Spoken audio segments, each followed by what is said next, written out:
What's up, everybody? Good Sunday evening. What's up, Josh? You forgot to, you started dancing. You forgot to unmute. There we go. What's up, man?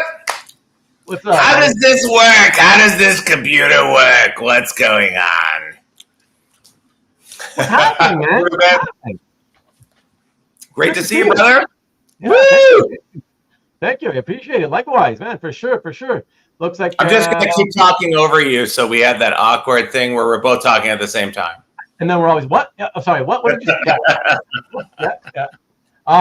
Hey, before we get into it, I'm going to do some promos, and then we're going to say hi to everybody in the chat. But yeah, let me get my promos out of the way for a few friends who have small YouTube channels like mine. Everybody, so a few of our friends put out some new videos this week, starting with almost a week ago, Carl from Carl's Collection, and I'm putting that in there right now. And I believe that Carl, that was an unboxing, and that's a huge unboxing, everybody. So check that out, please. And by huge, I mean he had a lot of pages in the unboxing. So very, very cool. Check that out, please. And then we have something that I just noticed. The video dropped, I want to say about 3 hours ago only, by Lee Parmenter. And so I'm going to pop that one in here as well. Here you go. That should be a live link to the new video. So Lee, sorry, but I haven't had a chance to catch it yet. But I will catch it either later tonight or tomorrow. And we also have Mike, Mr. Not So Nice at NSN Art, who has done an unboxing. I think less than 2 hours ago this video dropped. And I also didn't, of course, have time to watch that one. But I did quickly notice that he's got some kind of art. It looks like art, but really small. I don't know what that was. I don't know. I'm very curious to see what it was. But here is the link to that. So check that out, please. And let me see. I believe we have our last one for the evening, which is direct link here, which I had to go find myself, Nick. Nikki B at P on Friday nights, which of course you guys know. Here we go. Here's what the gentleman looks like. Every Friday night, 7 p.m. Eastern, 4 o'clock Pacific. And you can check him out. It is a talk show / I guess I should say first, sales art claim show / talk show. And I believe this coming Friday, he's got some affordable art again to offer everybody for claiming. So please do try to check that out. And you can find that, for those of you who don't already know, at youtube.com/theexp right here on YouTube. Yeah, Nick. And the direct link to this coming Friday's show is right there. I should have it posted. I believe I see it there. Okay, so that should work for all of you. All right, and here we're back. You know, you mentioned Nick, and I gotta give him a shout out because I am the president of the Manix fan club, and I gotta say Nick did a fantastic job of putting Manix's art on the cover of Thundercats #7 this week, and every Manix head is out there just picking up their copy. It's awesome. But I gotta say, the president of the Manix fan club is not the guy who ended up with the original art for that cover. Who that was, Alberto. Alberto proudly picked that piece up at a fantastic Next Comic Art event. I got my hat, which has original art from Harvey and Manix and Von Randall on it. So I got that at OAX this year. So very, very cool. Before I forget, sorry, Josh, I just wanted to, because I forgot last week. I just wanted to shout out to my newest subscribers. The Ninth Art with Javinci. That's a pretty long name there, The Ninth Art with Javinci. Satya Chetri, who was trying to get a schedule free up so he can do a show and tell with me as well.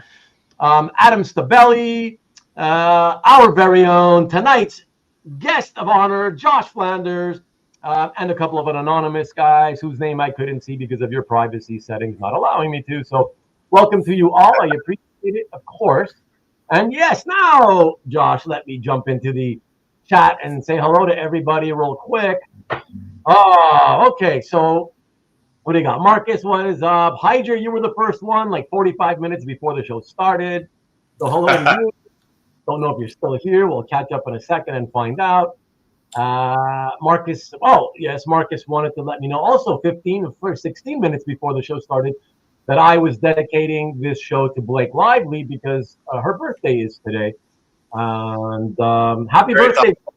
Very thoughtful.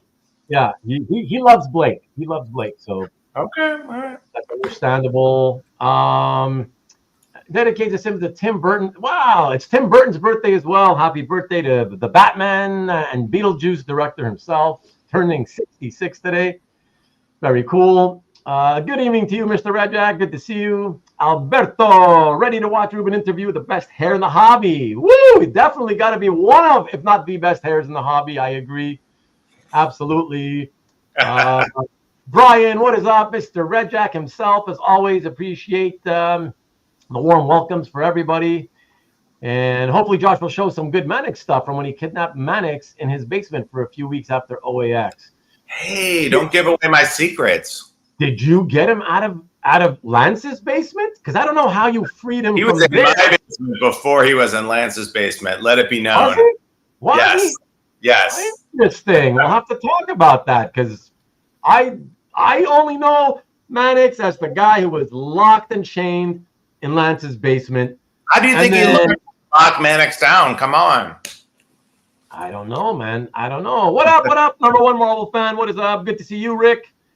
If you want to hear it early for Josh, that's exactly right. Just waiting. Oh yeah, man, you guys were really early. Look at all these guys that I'm highlighting.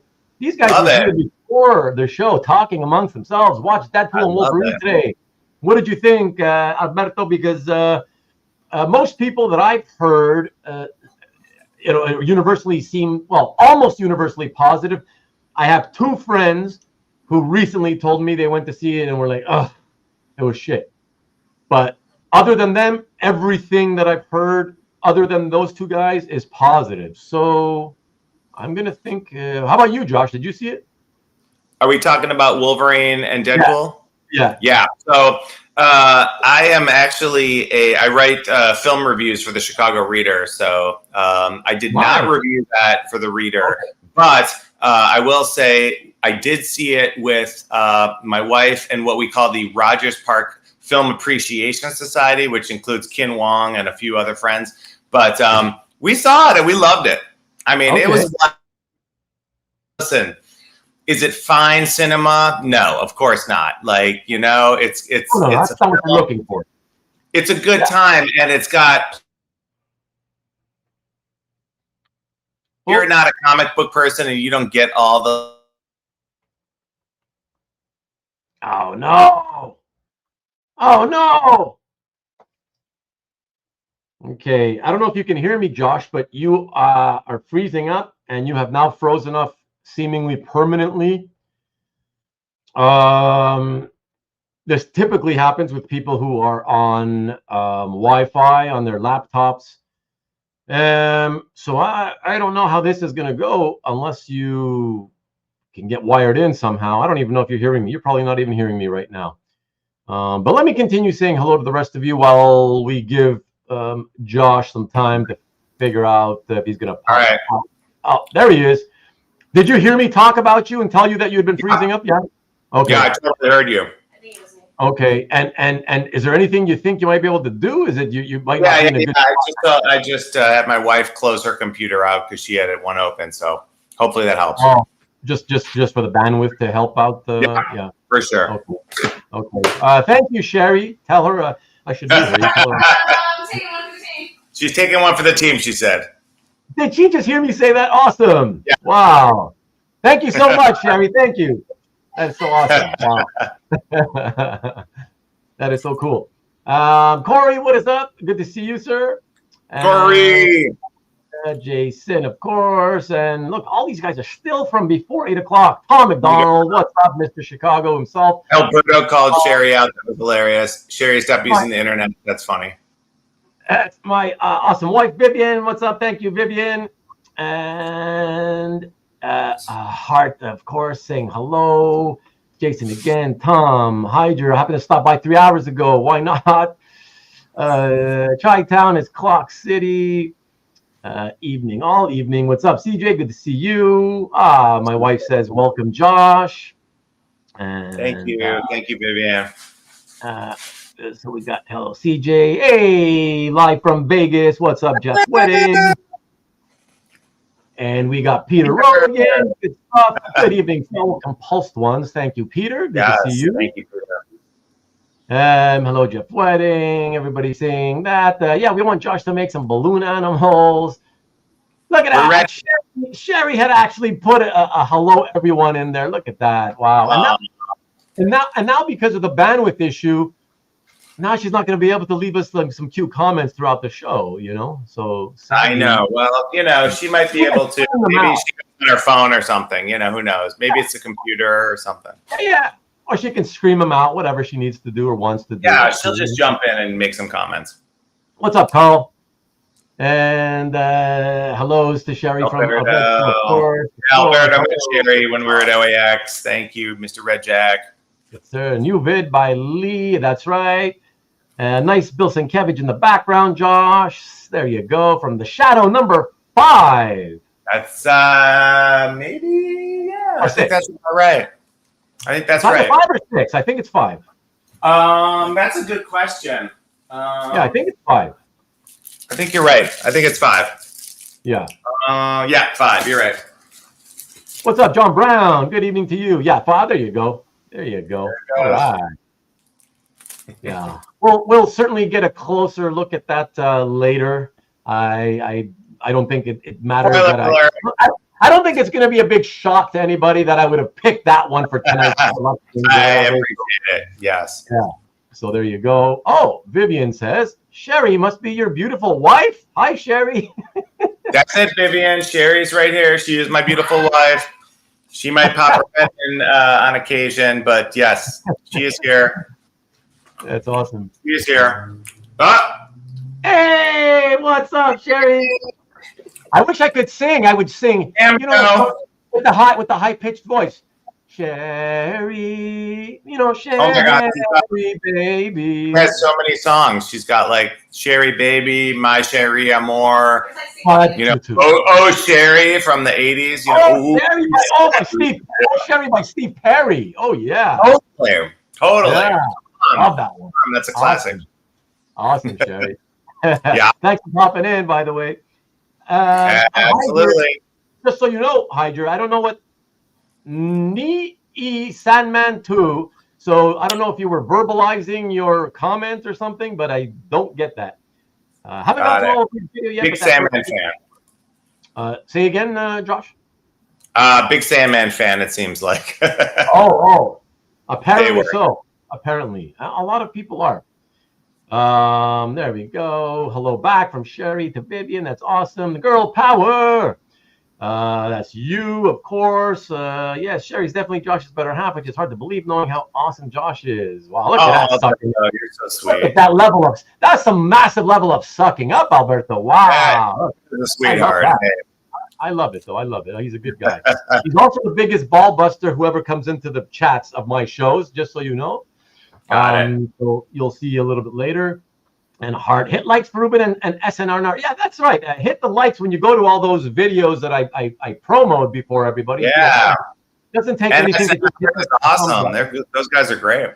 Yeah. And of course for me, because without Nick coming in here every episode, I always forget to ask. So if you don't mind, somewhere right here where I'm pointing, right beneath here, there's a little thumbs up icon.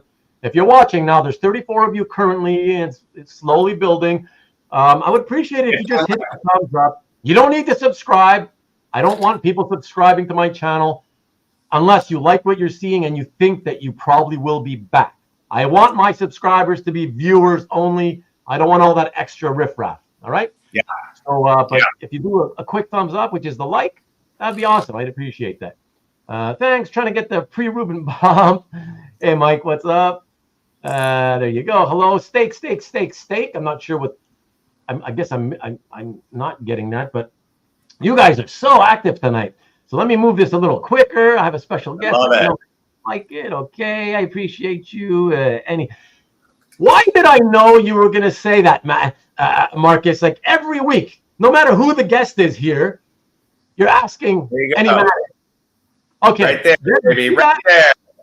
You see that? There's your Manix. Other than that, that's an original Manix right there on my hat. There you go. There you go. You can't have Manix all the time. Be happy with what you got. All right? Enjoy that. I hope you enjoy it. I thought Marcus was the president. You would think, a lot of these guys, CJ, would probably claim that they are the president of the Manix fan club.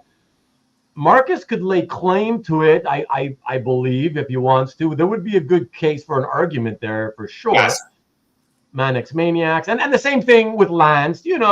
A few of you guys are kind of nutty, so I would say so. I can help wonder what Ruben and Josh would look like if they swapped hairstyles. Why would you want to wonder that? I don't know. I'm me, he's him. I think I look ravishing, and so does Josh. I mean, I don't think it would be. I think Lance and Marcus and I should be like a parliamentary leadership. Like it's not a president or vice president. We need a parliament where we're all sort of equal leaders. I agree. Kind of like almost what do you call those? Not a club. What do you call it? That like secret society. They have their own like crest and symbol. It's a famous one. I forget. Like a fraternity. What? Like a fraternity. Yeah, but not like a school fraternity. It's the name's not coming to me. It's like a fancy symbol, and people, I don't know. It's only for men. Like the Manix Masons. Maybe it is. Maybe that's what it is. Now look at Sean. Sean Clancy comes in, and I've never known him to be so self-promotional, but he says, "All rise, Sean Clancy is here." I mean, wow. He's proud. He's a proud dude. For sure. That's pretty awesome. What's up, Sean? Lovely to see you drop in. And Ruben needs some Manix in his life. Like I keep telling Marcus. Thank you, Southern Comic Geek. I'm always tempted. I'm tempted. It's getting hot in here, so I'm going to put some air on the fan. I'm tempted, but like you guys know, most of you know, I've said it many times, I'm not a commission guy. So I love to see the results of commission ideas. Yes. And so because of that, I would like to commission, but then I feel bad because not long after I get the piece, I don't feel like I need it anymore. I don't need to keep it. I just want to see the result. Yeah. Oh, interesting. I never, and I've only ever gotten like a handful of commissions, and I still have them. But I don't know. I don't know. They whatever it is, it just doesn't excite me as much. But I'm tempted with Manix. I'm always tempted, but then I'm like, it's one of those things where I love his stuff so much. Yeah. That and especially now that he's been doing cover recreations, reinterpretations, I feel like there are so many that I would love to see how he would tackle. Every time he comes up with one, I'm just like, why didn't I think of that? Like, that was so great. Like he just did like a G.I. Joe one recently that was so amazing, and I was just like, why didn't I think G.I. Joe Yearbooks #1? Like, what a great cover. Amazing. So that's it. Hey, what's up, Gavi? Hey, buddy. But that's it. So then I'm like, so what would I get? Like, I can't afford to just get all the covers that I would want to get. Like it would ruin me, right? Pick your favorite. I just picked my favorite cover, and he sent me. I didn't send it to you, and it's not posted because I don't have it in my hands yet. But he just sent me a photo of it, and I just about shit my. Can we swear on this? We can swear, right? Because I swear from Chicago. Okay. Yeah. No, it's my shows are always set to not for kids. Very good. Yeah, this is definitely not for children. Yeah. But, I keep thinking to myself, like, what would I get if I wanted just one? Which one do I get? And I'm like, well, I already own my holy grail. It's the Hulk 272 cover. So I'm like, should I get a Manix version of that? And then I'm like it would be fun to see it. But then I feel like, but what if after I see it, I'm like, okay, it's really cool, but I don't need to own it. And then I don't know. And then I'm still gonna want to see how he would tackle other covers. But like I said, I can't afford to just keep. So I see my friend Sandy asked what I'm snacking on, and it's I've got pistachio nuts that have already been, they're basically nuts without the shells. They've been deshelled. So I got that's my oldest friend in the world, Sandy. She's amazing. Her and her friend Eddie, her and her husband Eddie work at Disney, and he has actually crushed the turtle at Turtle Talk in Epcot Center. So when you're in Epcot, go see Turtle Talk because it's amazing. And what is it exactly, Josh? Did you ever see Finding Nemo? So Crush the Turtle's like that turtle who's like, "Hey, dude." Oh, I know the characters a little bit. Yeah. So it's an interactive show. It's incredible.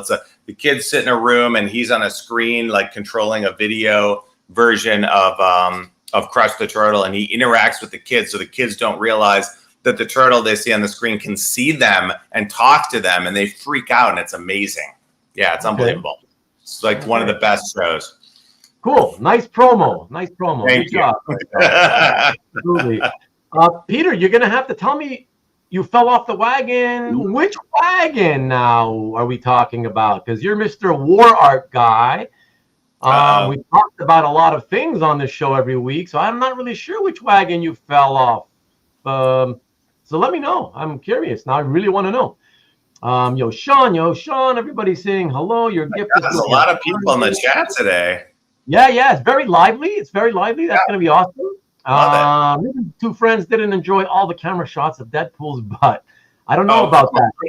I will tell you, Marcus, they didn't mention anything about butts. They just said it just wasn't to their liking. That's kind of basically all they said. They said, whatever, They wanted more Hugh Jackman booty. Okay, I see that. Okay, we're going to skip over the movies talk. Chicago must be having a gunfight somewhere. Grace not playing video games, Jeff Wedding said. That's funny. Court, Heart. Okay, I got to catch up here, so I'm going fast, guys. Sorry, but at least I'm getting you all in. It's going to take the pressure of being a Ruben show. That's why he was freezing up. While we're talking, Yeah. Let's keep the chat going so Ruben never gets a chance to catch up, and this show goes on for hours. So that's his way of telling you I never want to skip over anybody's comments. I appreciate everybody taking the time to come and do that. And yeah. But everyone, hey, what's up, Jewish Dragons? Missed a couple of shows as I was in Canada land, struggling with roaming Falconet. Where in Canada were you, Ian? Because I'm in Canada, as you know. I guess you weren't anywhere near me. Otherwise, I'm sure you would have reached out to try to get together, right? Ruben and Josh need to discuss the framers. Oh my gosh. Maybe later. Well, we'll see. Hello, Maki Poo. What's up, sir? Good to see you. And respective framers. Hello, Jewish Dragons. Hi, Maki Poo. Nice. Look at that. Yeah, he finally did one live on camera. There you go. In honor of Disney, a little mouse. There you go. That's cool. So tell us, while I'm catching up to the rest of the comments, tell me a little bit. And for anybody, there's a lot of crossover in this audience, Comic Art Live, but there's also some people who are not crossovers that are only either here or only either there or whatever. So if you don't mind telling us, where'd you pick up that skill, and tell us a little bit about that. So my brother. His name is Aaron, and Aaron wrote the first book on how to make balloon animals for kids. Sorry, your brother? Yeah. So remember those Garfield books that were like really long and thin? So he wrote a book. It was like an instructional book about how to make balloon animals for the public, and it came with a little hand pump, and it came with like 20 balloons. And he packaged it. And so I learned initially from my brother and from those books. Okay. And so I started doing it as a kid. You said, I don't know if you just misspoke, but you said was. Is your brother not with us? No, he's alive. I said, yeah. These books were like 30 years ago. Oh, wow. Yeah. So, I mean, maybe 40 years ago. I mean, it was like the 80s. So he wrote, how to make balloon animals, balloon hats, et cetera, et cetera. So he wrote all these books. They were very popular. Everybody kind of wanted to, copy that book. And so it was the very first of its kind. And so you just picked it up because he was your brother, so you figured I'll teach you how to do it. I was like, you look up to your brother, and I decided to emulate him and make these balloon animals. They were fun, and to this day, my brother's in his 60s, and he still makes balloon animals for people everywhere he goes. He's got them in his pocket, and he sees a kid who's on an airplane, and he'll be like, meh, meh, meh. And it makes me the popular uncle. So. That's awesome. That's a fun thing for kids. Absolutely. Yes. What I was mentioning before about the secret society, the Freemasons. There you go. Yeah. So Peter's the first one who got that. Or then again, Maki Pupu said Masonic. So I guess he was referring to that.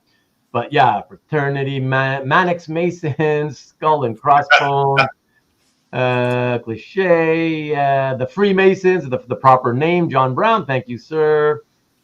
Guild, the Boy Scouts, not the Boy Scouts.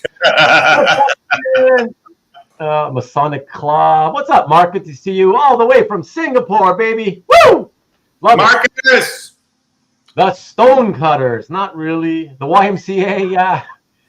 Yeah, maybe. Manix Illuminati. I like that. Am I getting too hot watching Josh? It's his hair. What can I tell you, guys? What can I tell you? It happens. Andy Wilder, that must be one of your friends. That's my buddy. That's my best friend. Awesome. Andy. What's up? Thank you for dropping in to support your bud. I love that. I love to see friends coming in. Yeah. That's awesome. Manix after Grummet. Come on, Ruben. What? Ruben can afford them all. Yeah, right. DC is wide open for Ruben. What about Marvel? I'm a Marvel guy. Ruben, the indecisive. I'm telling you, man, when you like a guy's art, and that's the thing. Buddy. It is. What's up, Lee?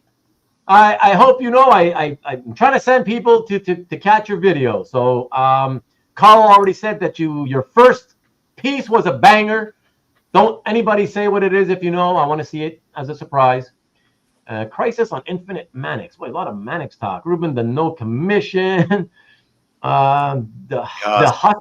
Sandy dehusked. Ruben, the undecided Canadian commissioner. You guys are crazy, dude. There you go. Look at that. The circle talking turtle. Dude. He's good friends with Crush. Crush is an animated character. Thank you. As you saw, he already explained it. A lot of animated characters. What can I say? And that's what commissions are, says Mike. You're paying to see their interpretation of an idea. I know, but like I said, if they were like $50 each, I gotta say, shout out to NSN Art. Those guys. I got a great Black Hammer page from them recently, and just warmed my heart. Nice. Love that series, Mike. Look at that, Mike. Awesome. Thank you. That's awesome. That's a nice shout out there, Josh. I love that. And Mike's a good dude. My friend, Mike's such a good dude, and I've had him as a guest or co-host here 2 or 3 times, I think, and awesome. Yeah, he's always a good dude. So always happy to have him here. I can do a bicycle, by the way. Cesar Alvarez said, "Do a bicycle." I can do a balloon bicycle. Can you? Yeah. Stanley, you're asking the question that I've answered privately before the show started. The answer is yes, many times, but primarily to go to the convention. And on three or four occasions, I also went out and saw a little bit of the city. The best trip was when I went a few days early, and I went and caught both a White Sox game on one day and then a Cubs game on the next. So that was really awesome. But I haven't seen a whole lot of the city. But I loved what I saw. So, yay, balloon animals. Hey, all the way from Oz. Aussie. What's up, David? Good to see you. Wait, Ruben, which one did you like better, the Cubs game or the Sox game? Oh, come on. definitely the Cubs game. Thank you. Come on, yeah, for sure. And I mean, a game at Wrigley is life-changing. Yeah, and sorry, I made a mistake. I just realized I made a mistake. We saw 3 games because when we went to when it was time to go to Wrigley, I was like, okay, I may never come back here again. You know how that goes, right? I may not come back here again. How do I choose? Because typically I want the best seats I can find, okay? But then I'm like, but this is Wrigley. How do I not see at least one game with the bleacher bums, right? Yeah, you have to. Right. So I'm like, how do we do this? And then so we actually worked it out. So for the Cubs, we saw 2 games, one from the bleachers, one with good seats, the good seats down the first base line. Yeah. So definitely the Cubs. Yeah, Cubs. I'm a much bigger Cubs fan than White Sox fan. But yeah, there you go. Playing balloon animal. All right, Ruben the Poodle. I was in downtown Toronto. Okay, that's far enough that I understand. Can recommend the Beguiling. I was there a couple of weeks ago, Jewish, and I went to the Beguiling. I was at the Beguiling for the first time ever, so that's pretty cool. Kenneth Bird, what's up? Oh, look at that. That is so awesome, dude. Holy crap. You're really good. Oh, my wife is screaming, oh my God, very good. She's watching you do that. This grumpy old man taught me this trick about how you pop it and it splits the pieces so you get the handles separated like that. Man, that is really cool. Kenneth Bird, hello to you, sir. What's up, Dan? Good to see you. Or I have read War and Peace in the time that this greeting is still going on. Yeah, you know me, Brian. A friend. I didn't know the intro was going to be an hour. Ruben used the convention as an excuse to see the Family Matters house. I never even watched Family Matters, I'll have you know. The only Sox that matter are the Red Sox anyways, or whatever. Although as a sort of semi amateur baseball historian, I have to admit I do also love the Red Sox and the Yankees, and I've said that before. I know that's sacrilege to anybody in New York or Boston, but I'm an outsider, so I'm allowed. Wrigley is amazing. It sure is, Dwayne, for sure. Can you do a call? Okay, now you're getting tons of requests. When I see Josh, I'm going to ask for a balloon animal. Will Manix remark the balloon art? That's the question. But you don't want to do that because then eventually the air, it leaks out eventually, and then you got nothing but a used up balloon, and you're not going to be able to see the signature anyhow, So great, sweet. Don't you usually go to Fan Expo? No, but in the last 2 years I did. I didn't go this time. It's getting worse and worse, Stanley. It's really my friend Jeff went, and he came back after a couple of hours, just like we did last year. He said it was really crap. He said in the whole place, and it's a really gigantic place, he said there were only 12 comic book dealers. Not that he's a comic book collector anymore, but just to sort of give you an idea of how little of the comic book aspect there is to a lot of these Comic Cons. 12 comic book dealers in a gigantic show that pulls in, I think, 100,000 people or 80,000 or something like that. I mean, yeah, it's pretty sad. Bicycle. I want to ride my bicycle. Yes, excellent. Freddie Mercury. Root beer float, yes. There. I've had root beer float. I've had, all the. I still haven't tried it, CJ. So I still haven't tried a root beer float. So I'm still waiting for that to happen. Yeah. I've had a black cow. I've had phosphate. You name it. I've had all the old-fashioned drinks. Yeah, I mean that's as American as apple pie, though. Anyways, right? A root beer float. I mean, come on, that's been around since like the 30s or 40s or something. Absolutely. No, absolutely. Yeah. And okay, so I finally caught up. Wade Boggs for president. He could raise our batting average. Josh making animal balloons is greater than clowns a la Stephen King. Nice. Yes, thank you, Peter. I'll definitely make you. I see you, Peter. Don't worry. All right, guys. So thank you so much for being so killer and active. That is really, really awesome. Guys, how much I appreciate you guys when you are not only here every week, but when you get super active in the chat. So yeah, I love it, and I really appreciate it. So thank you for all the warm welcomes to both of us, especially to Josh, who was so kind to be here. So thank you, Josh, of course, as well. And yeah, let's now that I've said hello to everybody, done all my promos, we can get into this. And just before, as always, it's the way it always works, Josh, is before we get into the artwork, if you don't mind, I would like to know, even if nobody else does, I'm sure people do. For those of us here who aren't familiar with you, give us a quick background as to how you discovered comic books, at what age, and how it happened. And then skip over to how and when you discovered original art for the first time and how it led to you collecting it, if you don't mind. No, it's a great question, man. It was the magical year of, 1986, I think, 86, 87.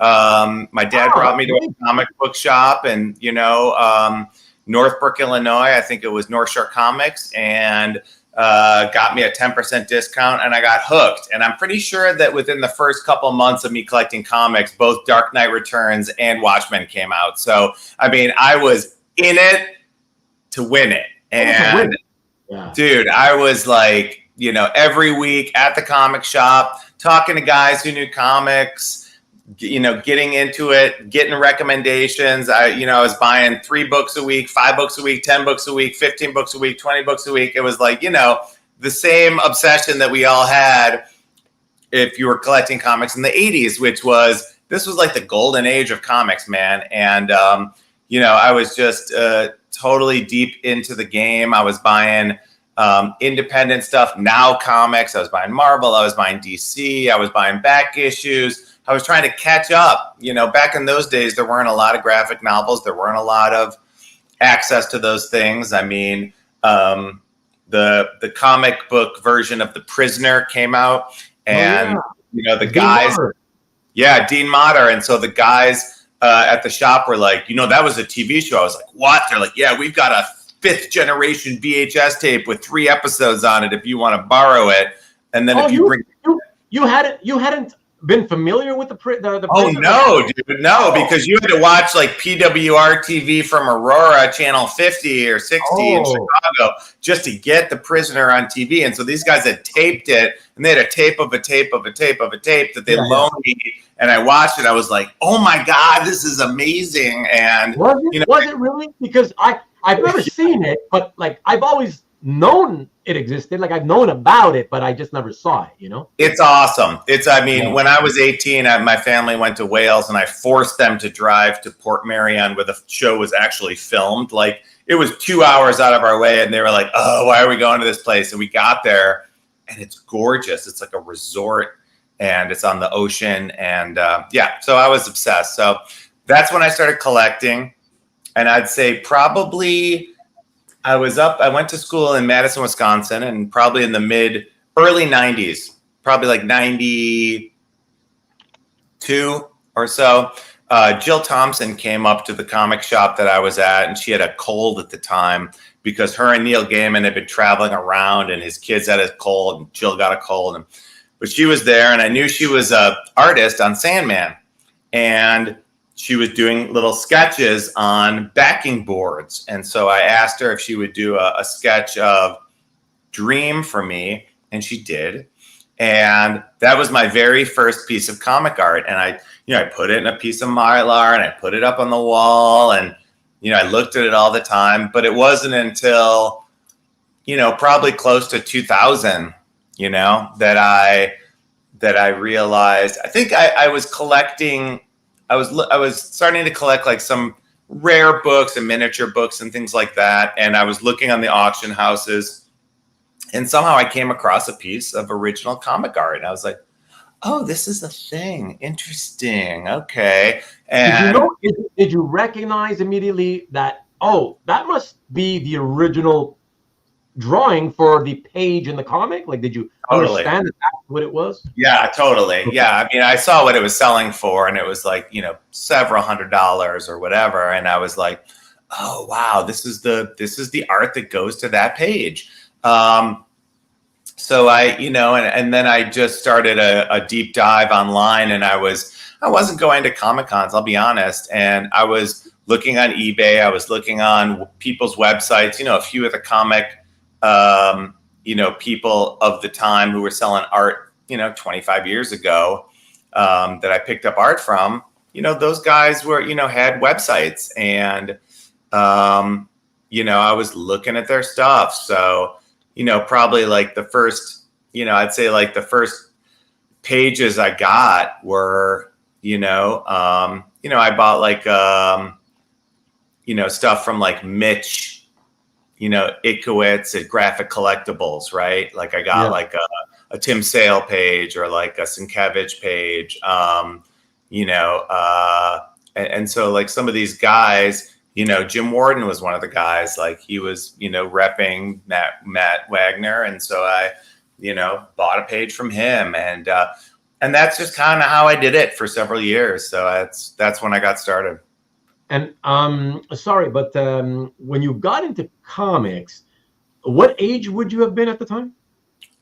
So like when you first went to that comic shop, I was like 16. Oh, okay. Yeah. Okay. Yeah. So I was like 15, 16. Are you 53 now or 52? Yeah, 53. 53. Oh, okay. Okay. Yeah. Same age. That's awesome. Yeah. Okay. Yeah. That's good. Oh, nice. Yeah. Yeah, man. Gen X, baby, raised on hose water and neglect. That's what we say. Hose water and nice. I like that. Very cool. And so from the point that you discovered, for example, well, actually, let me backtrack. The very, very first piece of art you picked up, published piece, what was it? Yeah. What piece was it? The first published piece? I don't remember. How about this? Well, did you get a sketch? Honestly, I don't remember. I think it was probably one of the earliest pieces I picked up was a Gil Kane's Micronauts cover. Okay.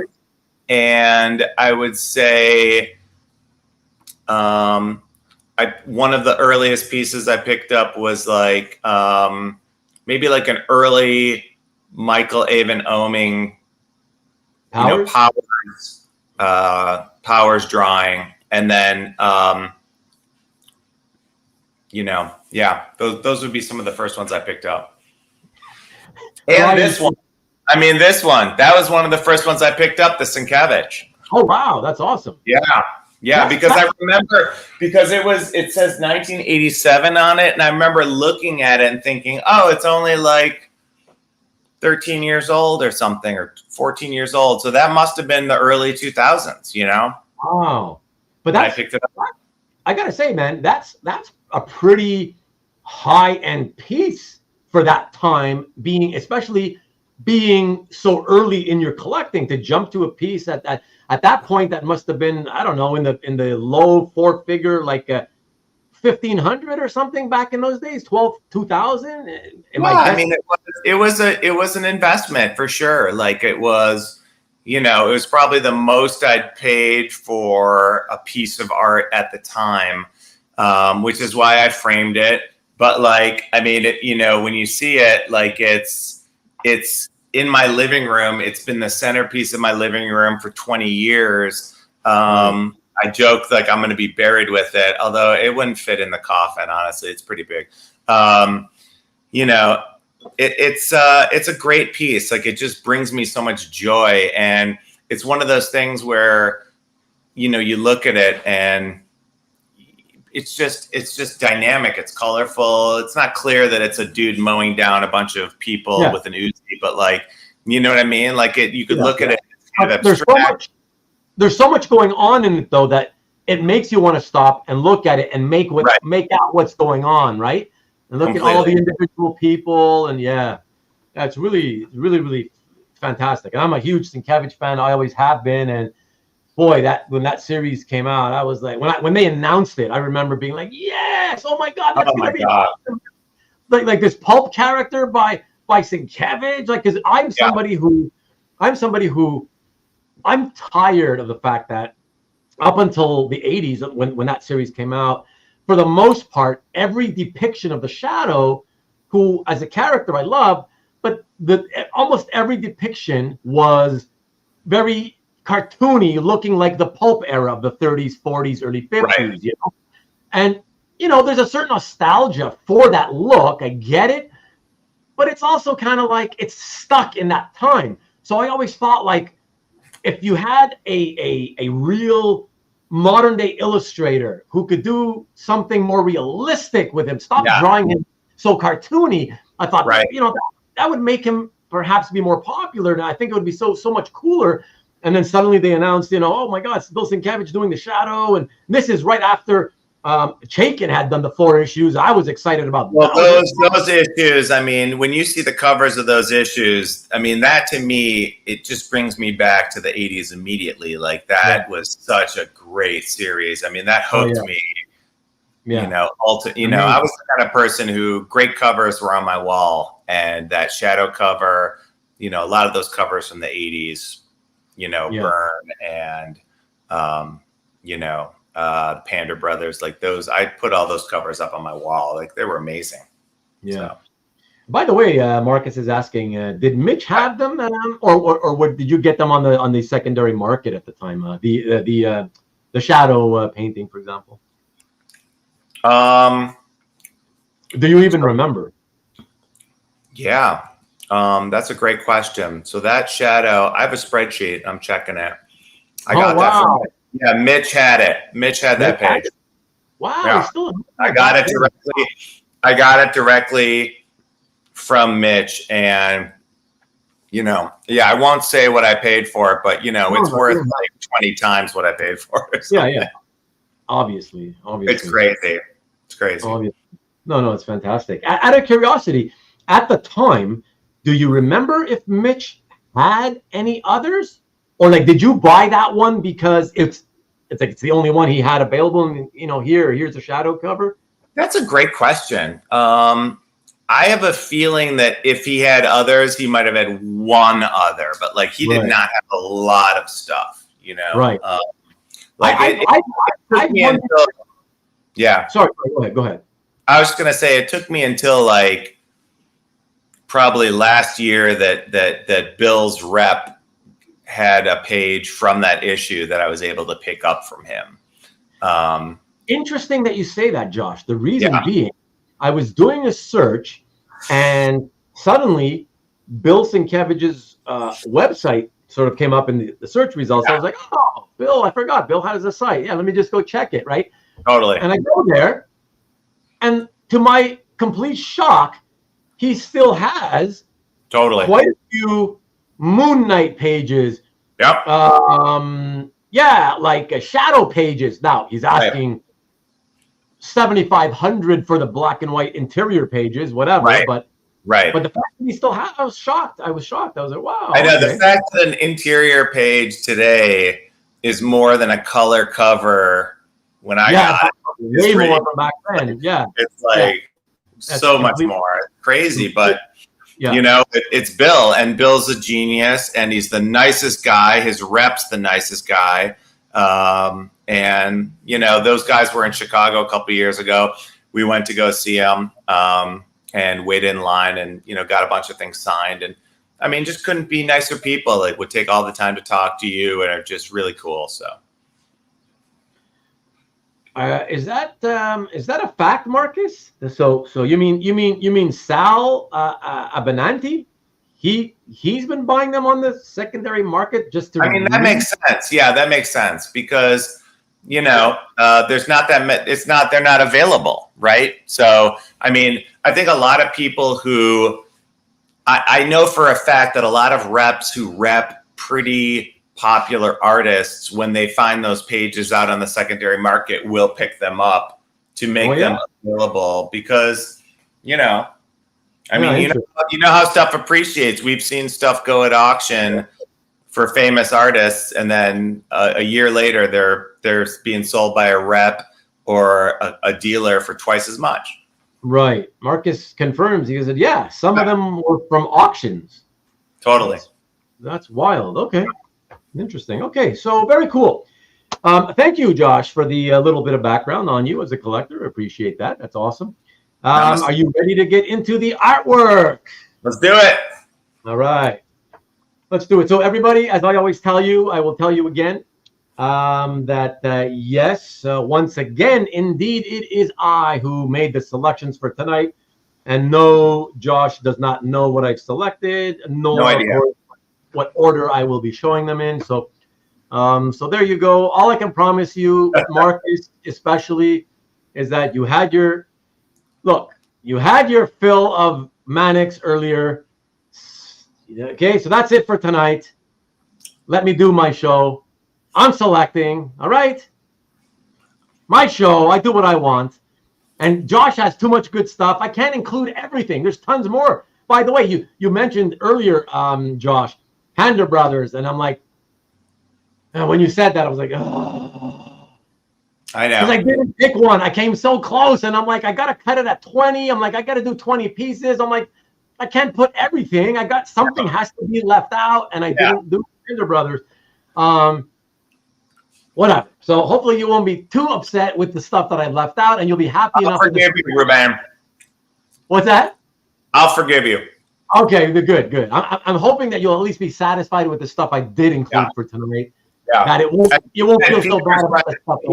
Peter's right in the chat. We have very similar taste, Peter and I. Like, I've seen a lot of his stuff, and Peter's got some great stuff in his collection. So a lot of these guys do. I mean, I'm seeing everybody, so. Everyone the Iron Fist. That's right. I rule with the Iron Fist, Brian. You know that. Marcus, first piece is Manix? What? Well, if you include his hat, it definitely was. Mark says, Bill Sienkiewicz is one of the rare artists who continue to innovate and evolve instead of churning out safe and predictable fan-pleasing art. Absolutely, 100%. Josh and I have similar tastes in artists and characters, says Peter. Yeah. And Alberto says, no, Manix, I'm leaving and taking my like away. You never hit like anyways, Alberto. You never do. You know that. But okay, everybody, let us get into the show and tell for this evening. Let me see what I've got here. Let me queue up the images. And let's see here. All right, what do we got first?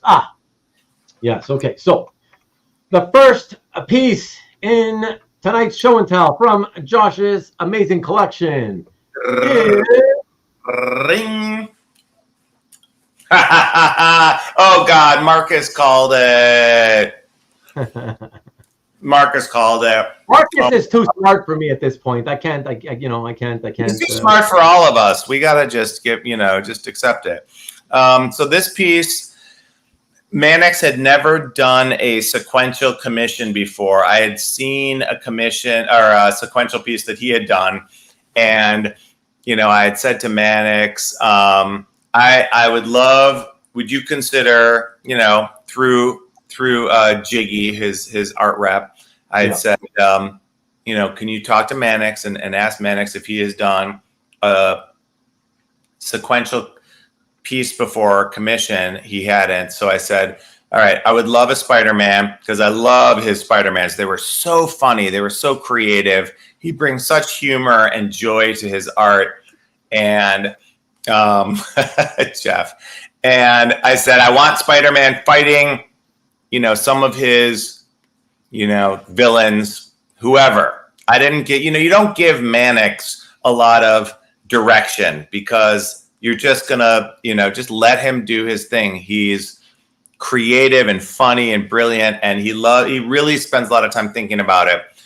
So he revealed this at an event that we did online, and, I just lost my mind. And it's such a great piece that Bill Cox reminds me that his mom wants this piece. Like, it's the only piece of art his mom has ever looked at and been like, oh, who has that piece? I'd really love that piece, And so I'm constantly reminded that his mom wants this piece. Like, it's so crazy. So, I had it framed here in Chicago by Alley Gallery in Evanston, and those guys, each piece is basically a sketch card size, so they floated each individual piece. I have to interject. I'm so sorry, Josh. Yeah. But it's for a good reason. I wanted to tell you how much I love what you did with the presentation on this piece, because one thing for me, in my opinion, but when it comes to pieces, particularly that are colored and done on there's different types of paper that artists use for like watercolor, and oftentimes they come as you guys all see with Manix, like the rough edges, right? They're not sharp edges. That type of paper I always find looks amazing when you float it. So when you do the floating frame technique, it's fantastic, and that deserves you to let everybody see what we're talking about. So here, why don't we take a look? And there you go, everybody. Check it out. You can see the shadow underneath each piece because it's raised. That's what we call floating. Fantastic. It looks so much better like this than just looking at it like this.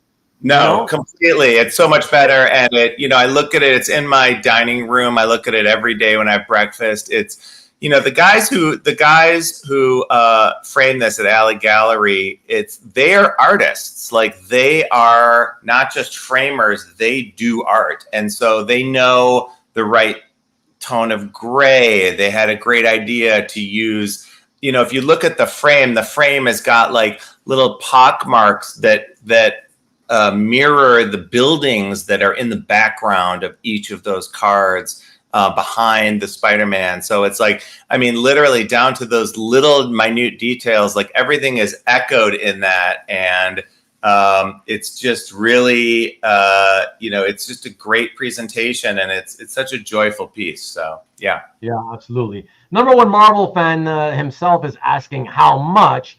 But I don't know if he means how much it costs to frame something like this. But I don't think that's something that it's necessarily, it's up to you if you want to reveal that. But yeah, he can call me and talk to me about it. I'll tell him how much it was.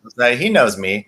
Thomas can reach out anytime. Happy to give him, and I will say this though, which is interesting. Number one Marvel fan, which is that I use two different framers, and depending on the piece, sometimes I go to Alley Gallery, who are artists who I know will do an excellent piece with something I value, and I don't care how much it is. And then there's other times where I'm getting a piece framed and I just want a deal on it and I want it to be good, but I want it to be cheap. Then I go to Blick, because Blick will do 50% off framing. And so a lot of times I'll get like a Garfield strip. It's not going to be fancy. It's just going to be a strip with a little frame around it. It's going to be done, but it'll be, $150 versus, getting something done where I really want it to be done right. Yeah. And Peter, just so you know, you mentioned my frame, the relationship with my framers on the ropes. It is not. It is not. And he does great stuff. He's done tons of floating stuff as well, and including comic art for a friend of mine. So, yeah, I'm not jealous. If you go to a good framer, what's that, Josh? You're working it out. You got the relationship's fine. We're good. That's it. Exactly. Don't start trying to bust balls here, TJ. Color matting. Ruben hates it. Don't start. But yeah, no, amazing piece. Honestly, even the framing, the presentation might even be at least as good, if not better, than the art itself. It's a perfect symbiosis of the two. Yeah. I appreciate really, it. Yeah, no, you're welcome, for sure. So happy to show that. So I really had to do a Manix right off the bat, just because I knew Marcus was going to be like, any Manix tonight? Any Manix? So I was like, the fans demand it. They got to have it. They got to have their Manix. That's it. So Stanley says Ruben is thinking about cheating on his framer. I'm not. But yeah, that's it. It's fantastic. Let us go to the second piece, everybody. And for that, we go to a wonderful artist who is no longer with us and who I very much love. And let's take a look. Here it is. Yeah, Tim. Yeah, this is a great page. I had 3 Tim Sale pages. One was a cover that I sold. Another was an interior page that I sold. It breaks my heart, of course. You know, every collector's got those pages that they just are like, it breaks their heart every time they think about selling them. But I did save this one.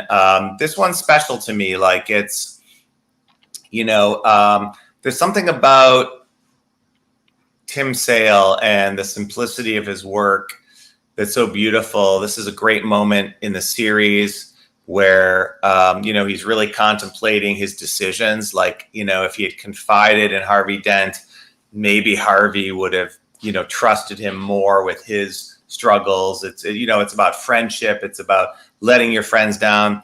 And at the time I was looking for pages where Batman was taking his cowl off. Like I really love that transition of, he's Batman, and then he peels it back, and then he's just this man. And that last panel of him, he's just so sad, and he's just so like it. You know, Tim really just communicates that. And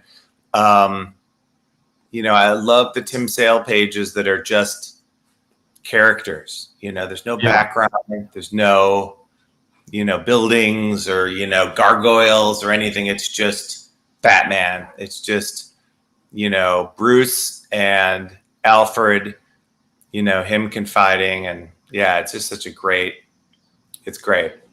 Can I tell you why this one grabbed my attention? Yeah, please. Yeah. So first of all, I was captured by how simple it is, right? No backgrounds at all, very stark white backgrounds. But so it caught my eye at first. But what I really noticed, see, here's the thing about Tim Sale, and I've mentioned this on my show before. I had a not really what you would call a relationship. I used to collect vintage non-comics illustration art, and so on my Facebook, you know, this goes back to the early 2010s, I guess. I used to use my Facebook profile, like I didn't have my name on it. My name was Illustration Art, and I used it to just try to promote my love of vintage American illustration art. And Tim Sale ended up, you know, asking me for requesting a friendship from me many years back, and because he was a fan of some of that stuff as well. And so every now and then we would have a private conversation back and forth on what do you call it, DM or whatever. What do you call it? The Facebook private thing? Messenger. Yeah. And so we would talk. So we would always talk about non-comics art, as opposed to what most people would think. If you're talking to a comic artist, you're going to assume you're going to talk to them about their comic art or whatever. You know. Right. Anyway, so I used to really appreciate that we talked about that stuff, and anyway, so when I heard he passed away, you know, it was very shocking to me. It kind of hit me hard. And when I saw this page in your gallery, I was like, as soon as I saw it, and I saw the three, you know, the figures and the three panels, I didn't bother to read it. To me, those three figures of Batman, you know, Bruce basically taking off slowly the cowl, it made me think immediately that what's his face? I'm blanking. The butler guy. Alfred. It made me think immediately that Alfred just told Batman the news that Tim had passed away. You know what I mean? And and then it's like, oh gosh, right? And then he's like, oh, and he takes off the cowl, and that's why he's got that sad face or whatever, you know? Sure. That's just yeah, it just kind of related to. I was like, wow, it's emotional, and you know, you can't help but look at it and think about Tim and what a legacy he left behind, and what great work he did on Batman and Dark Victory. He wrote some Grendel issues. I mean, he did so much great stuff. He's fantastic. Yeah, absolutely. So very, very happy to be able to show that one. Thanks, man. I appreciate that.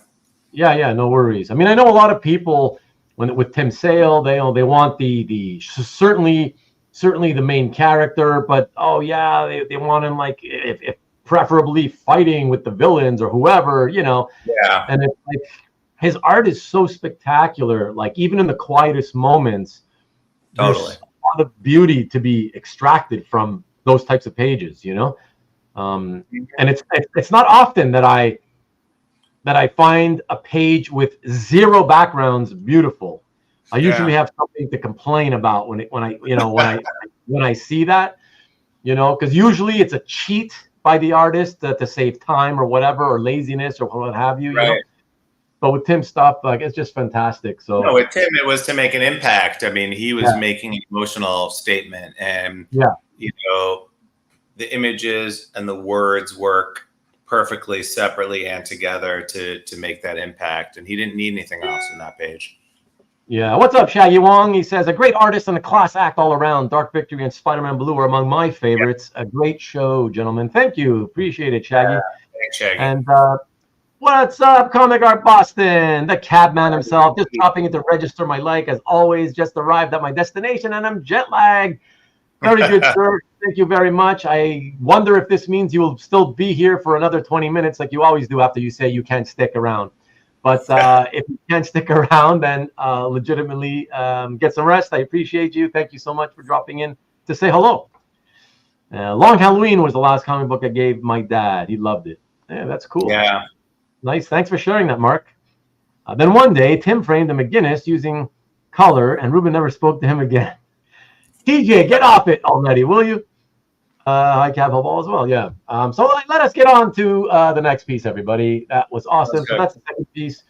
And we go, speaking of color, TJ, this third piece brings us to some color, and it's going to bring some color to your lives as we jump into the contemporary era and show a piece from a title that I am reading, not monthly, because I don't buy floppy comics, but every time the trade comes out, I actually go to my local library and borrow it from the library. And it's kind of a fun comic. I'm sure some of you in the audience here viewing right now probably are familiar with this and maybe even be reading it yourselves. So check this out. And while we look at it, Josh will tell us a little bit about it. Dun, dun, dun. Oh, yeah. Wow. This is awesome. I had to wait to post this for forever. So I picked this up at OAX from Brian Stelfreeze. This is the cover to Something's Killing the Children number 40, which is coming out in like a month or two. It's not even out yet. But God, what a great series. I've always wanted... I'll be honest. I love the series Something is Killing the Children. I'm not crazy about the artist who does it. He's fine, but they get some amazing artists to do covers. Amazing. And so, they've got variant covers and they've got all these different artists who do it. And I've always wanted a piece by Brian. I think his work is just so interesting, colorful, dynamic, fantastic. And, I saw this probably like the last minutes of OAX this year. And, I got it from Brian and they were like, listen, this isn't out yet. So don't post it on CAF or anything public until they announce it. And so every few weeks I would check and be like, did they announce the cover's coming? They announced the cover's coming, Yeah. And then the joke is that like I bought 2 or 3 pieces with a red moon in the background. Like I think this is like a theme. There should be a whole like category of art that has like red moons in the background, right? Because there's like I've got like a Wolverine. Manix did a Wolverine cover to Wolverine #1, his version, red moon in the background, right? Another artist, I've got a Wolverine with a red moon. There's so many people that they love sticking the red moon in the background. It's like, it's a theme. So, but this works for me. Like, this is just awesome. Yeah. Can I ask you though, Josh, in terms of the colors, because I know from my own experience, extensive experience, that scanning color pieces, the scanner light alters the shades of some of the colors, and then you got to play around with it, right, with Photoshop to get it back to try to get it to look as close to the original as possible. Can you tell us? Can you tell everybody And just for those of you who are not aware, the original is the one on the left. The comic book printed cover is the one on the right. So focus on the left and tell everybody, if you don't mind, Josh, how close is that to the original, or is it even close? The one on the left is extremely close to the original. Okay. It's true. The scanner doesn't do a very good job of picking up those reds. And I think on the one that I posted on CAF, I have a scanned version, and then I have a photo that I attached with it. Okay. And so the one on the left is very, very close to the original art. Okay. It is important. Very close. Yeah. Because the printed version is more washed out. The scanned version has a little bit more color, and then I included a photo of the art because it's painted, and so the paper isn't flat, so the photo isn't completely flat, but it's very green, right? And so I think the green of her flesh comes out a lot more on the left, and the reds, obviously. Well, I got to tell you, much more dynamic. Well, I got to tell you, Josh, I don't know how I would have missed it because I'm usually very, very detail oriented. Maybe it's possible that I did see it and just didn't think it would be. I think it's possible I did see it and I just didn't think that it was a good enough picture. But when you mentioned that you took a photo and added a photo of it, right? Now that I think about it, I probably did see it. And correct me if I'm wrong. I think your photo of it is taken at an angle. Is that right? The paper is not flat, and so the picture of it looks like it's kind of wavy. It has that wavy look to it. Yeah. Okay. Exactly. But anyways, so when I took your scan, what I did was I popped it into Photoshop, and I actually, having seen the published version on the right, I just know, just through experience, I knew that it was very unlikely that Stelfreeze's original looked like the one on the right. So I said, you know what? I think that the red is a lot redder, and your scan, your scan, I believe, still shows it very pinkish. So I tried to make it as red as I could. That's about as good as I could do without altering the other colors, and. Yeah. It's good. It's a bright neon red that if you put a black light over it, it would glow. You know what I mean? Yeah. That's a black light picture right there. Yeah. No, it's fabulous, and it's awesome. Yeah. It's awesome. It's one of the great covers. I mean, I can't wait to get that one framed. It's beautiful. Yeah. Very cool. Very cool. Thanks. All right. Excellent. Yeah, for sure. And Brian couldn't be a nicer guy. Yeah, I've never spoken to him, but everybody that I know who has gotten many commissions from him over the years and talked to him at cons all tell me the same thing. So yeah, I posted a picture of him with my wife and I holding the art, and he was delightful. He was just delightful. Yeah. And so speaking of that photo, if any of you want to see these extras that I may not show tonight, everybody, don't forget that going down below the description here where I'm pointing, you'll see the direct link to Josh's gallery, and so that you could see everything that we talk about directly there in the gallery. So that's right. Don't be shy to open it up in a different tab now while we're on the show. As don't we be talk about shy. Leave a note. Leave a like. Say hello. Leave a like and leave a comment, whatever you want to do, And Jason asks, if the paper is wavy due to the paint drying, do you have to do anything special to frame flat? That's a great question, Jason. A lot of times what they'll do is they have archival ways to tag it and bring it down. But honestly, you kind of that's it. And the glass, settles it down a little bit, but there's always going to be a little gap and there might be a little bit of wave in it. And you just want to leave that. I mean, you don't want to mess with it. Over time, if it's an oil, it'll sit more flat. I've got, a page by Muth that he did for Sandman. I can show you that really quick. Just to answer your question. So this page right there had a little wave in it. And if you look really closely, you can still kind of see it. But over the years, it's kind of flattened out just naturally. So, well, Jason, I can just throw in a little more info on my end. So when I went to the framer with a friend of mine, I took my friend to my framer. He wanted to get some art framed, and they were a couple of Jerry Ordway covers from his Shazam series from the 1990s that he had colored them all on the originals.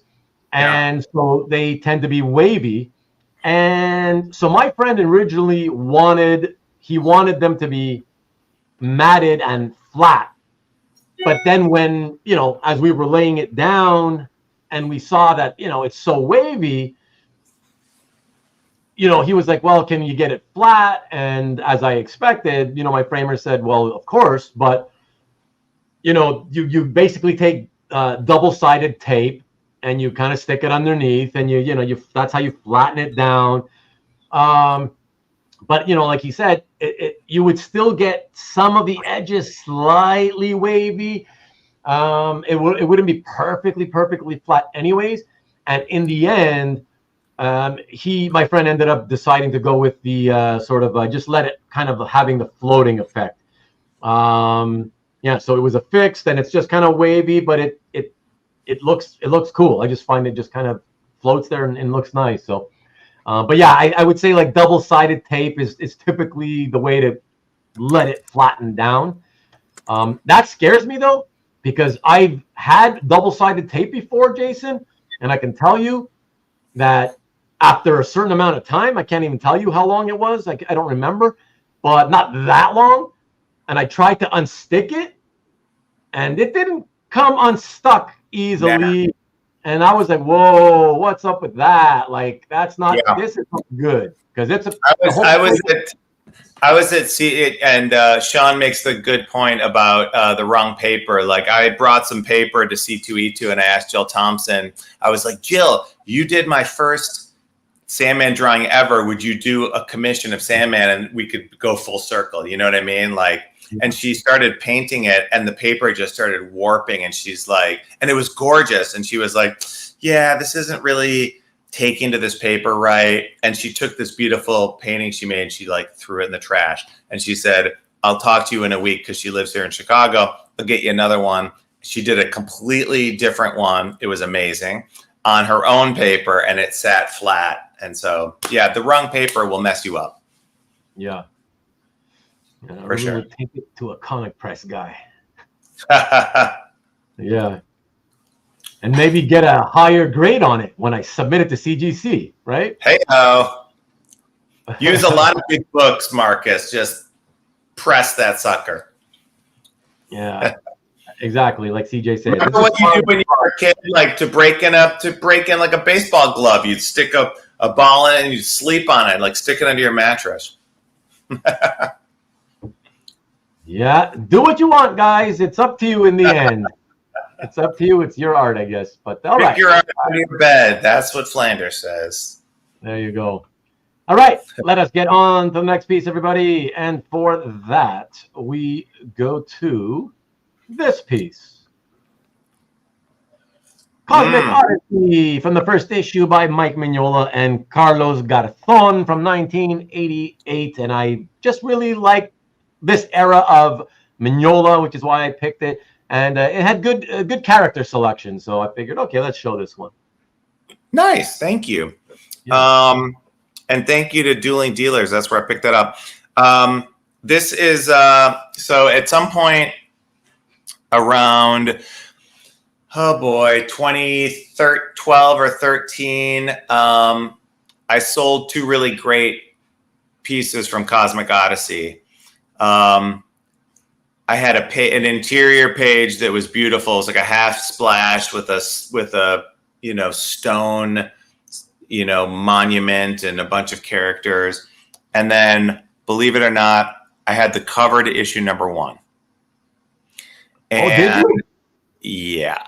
And wow. And I had it framed and it was on my wall. And I'm like, I'm never selling this. And then, like life intervenes. You need some money and you're like, okay, I might sell it. And then I put it up on CAF, and I won't reveal who I sold it to, but it was somebody who, when I told them the ridiculous offer I got for it, immediately made a more ridiculous offer. And I was like, at the time it was, and to this day, probably the most I've ever seen spent or sold a piece for.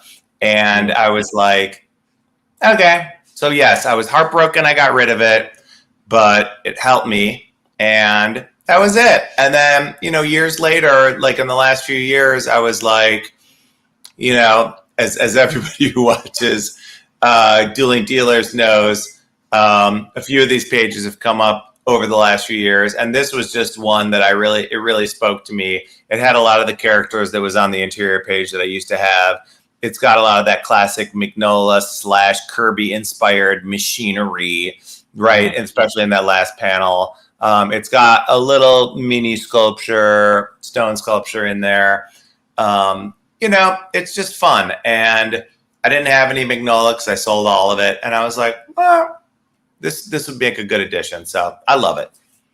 Oh, it's great. It's great. And yeah, okay. I mean, I get it because of the Dueling Dealers thing, whatever, and Anthony, whatever. We saw the market get flooded with a ton of these pages, whatever. But right. That's really the only reason. Yeah, nobody wants to see a flood. It's weird, but that's how human psychology is. You kind of get sick of something. It's like the old adage of too much of a good thing, right? It's when too much, you don't want too much of a good thing. So it's that. But once you have not looked at that stuff for a while and you see one again, you're like, you're reminded of, I really appreciate it. It's good stuff. I like this stuff. Yeah, it really is. It was a great series. It's a lot of fun to reread. It's early Mignola. Like it's sort of like pre-Hellboy stuff. And I love Hellboy, and I bought every issue of Hellboy and BPRD, and I love it.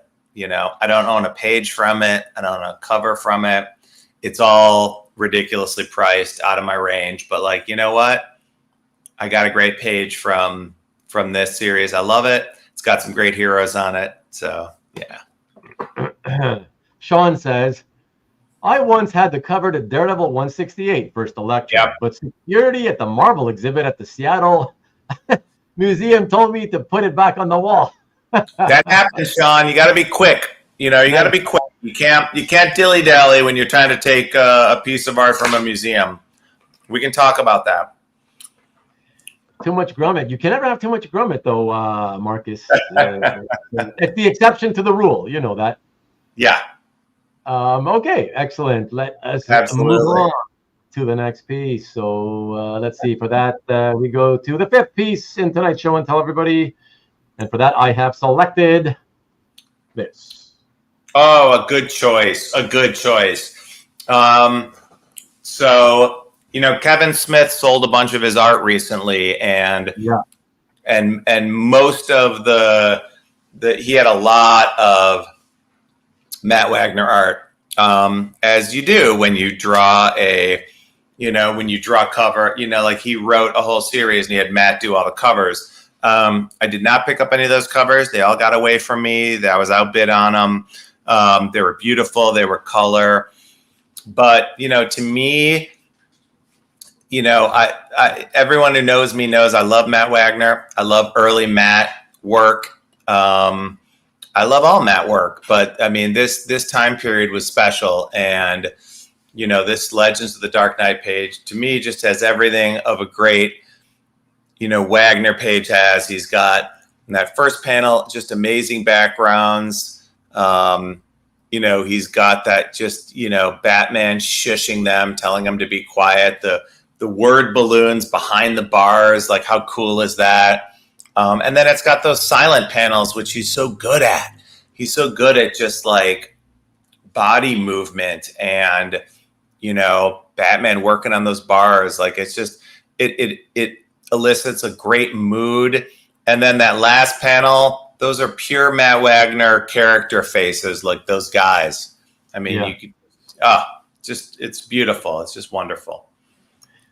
And Wagner Batman is unmistakable and amazing. Yeah, a lot of people are loving this one for sure. And Lee not only enjoys it, but he wants to one-up you by telling us, I have one of those covers. Amazing. Congrats, Amazing. Lee. That's awesome. Yeah, for sure.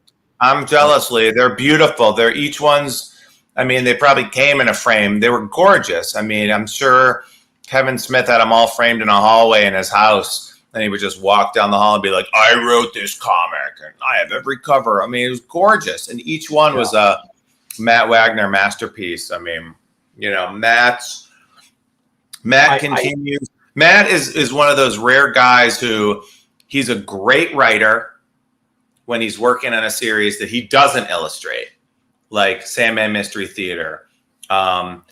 He's a great writer when he's an artist on his own series, whether it's Grendel or Batman or whatever. Amazing. Shadow. He's done so many great series. And then he's just a nice guy. Like I met him at OAX and we hung out, my wife and I and him and you know, his art rep, you know, Jim, and we just talked for like an hour about cats. That was it. Because you and your wife love cats.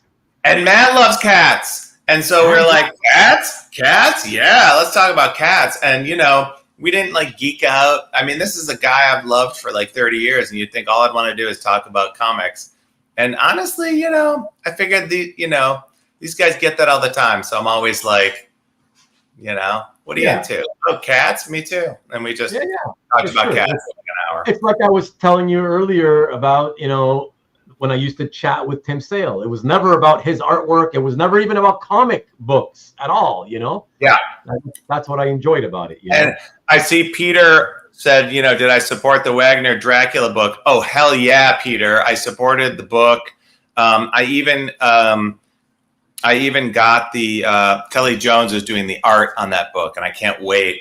And I was one of the few people who got like the Kelly Jones upgrade, where he does like an illustration and includes it with the book.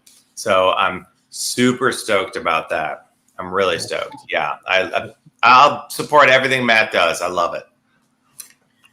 Lee says, I got it from Kevin too. Who's Kevin? Kevin Smith.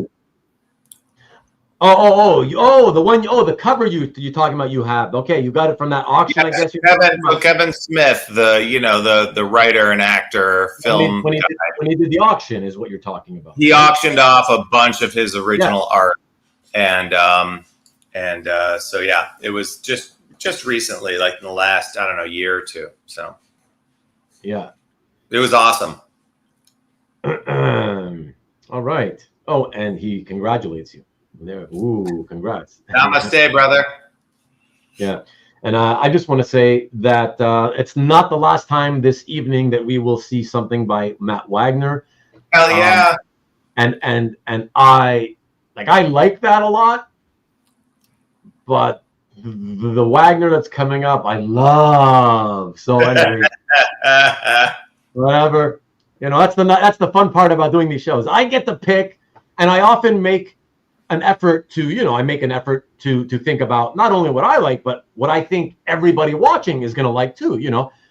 But the fun part a lot of the time is, you know, sometimes when I'm like, okay, this, so there'll be, not that this is one of those examples, but yeah, sometimes I'll be like, yeah, nobody's really going to like this, but I love it. I'm going to show this one. I'm going to include this one. Yeah, you know? Dude, it's your show. Pick the ones you love. Yeah. That's it, you know. That's it. But for the most part, I do think of everybody, you know. So, but yeah. Hold on. What are you guys popping out these one-word answers or whatever comments? Smith, yeah. Silent Bob, yeah. What about this? Mine was from wow. You've had yours for 13 years. That's awesome. Wow. Old school. That's wild. Grendel, Mage. Oh, you're trying to guess what I picked. I see. That's it. Well, you'll see when it comes up, right? Won't you? Because I know you'll still be here, Marcus. That's the one guy I can count on to still be here by the end of the show. Thank you, Marcus. Yes. All right. So from there, we go to the next piece, everybody. And for this next piece, again, there's not going to be, I'm assuming, much more to say because we've already talked about the artist and the piece. But we got to show it because I love it. And as you guys can see, Josh loves it. It's floating above his head there. And yeah, maybe he has a few more words to say about it. Let's check it out. Yes. Yeah. It's so much better in its original form than on the, as usual, than on the published, right? Like. Oh yeah. It's pretty awesome. I'm gonna like throw the light on it so when we come back you can see it. But you know, yeah, it's so the balance of this piece, just the way that he, first of all, like what is it depicting, right? Like it's depicting a bunch of these guys who are all dressed as the Shadow. Yeah. And he's just in a room full of guys dressed like him. And you know, he's just mowing through them with a machine gun. And you know, but it's so dynamic, it's so chaotic.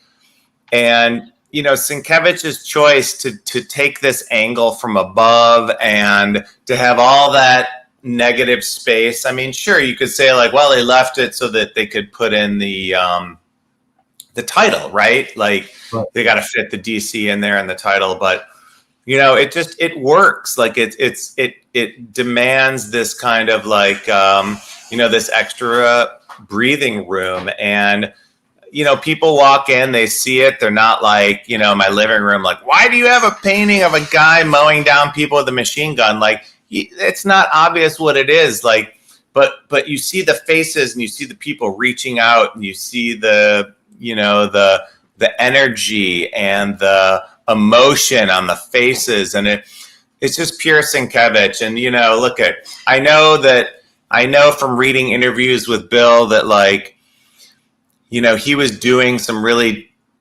kind of groundbreaking stuff before the Shadow, and he wanted to do more groundbreaking stuff. And I think DC was like, you know, tamp it down a little bit, maybe do something a little bit more, you know, conservative and less kind of like out there, like his, you know, his whole Elektra series and things like that.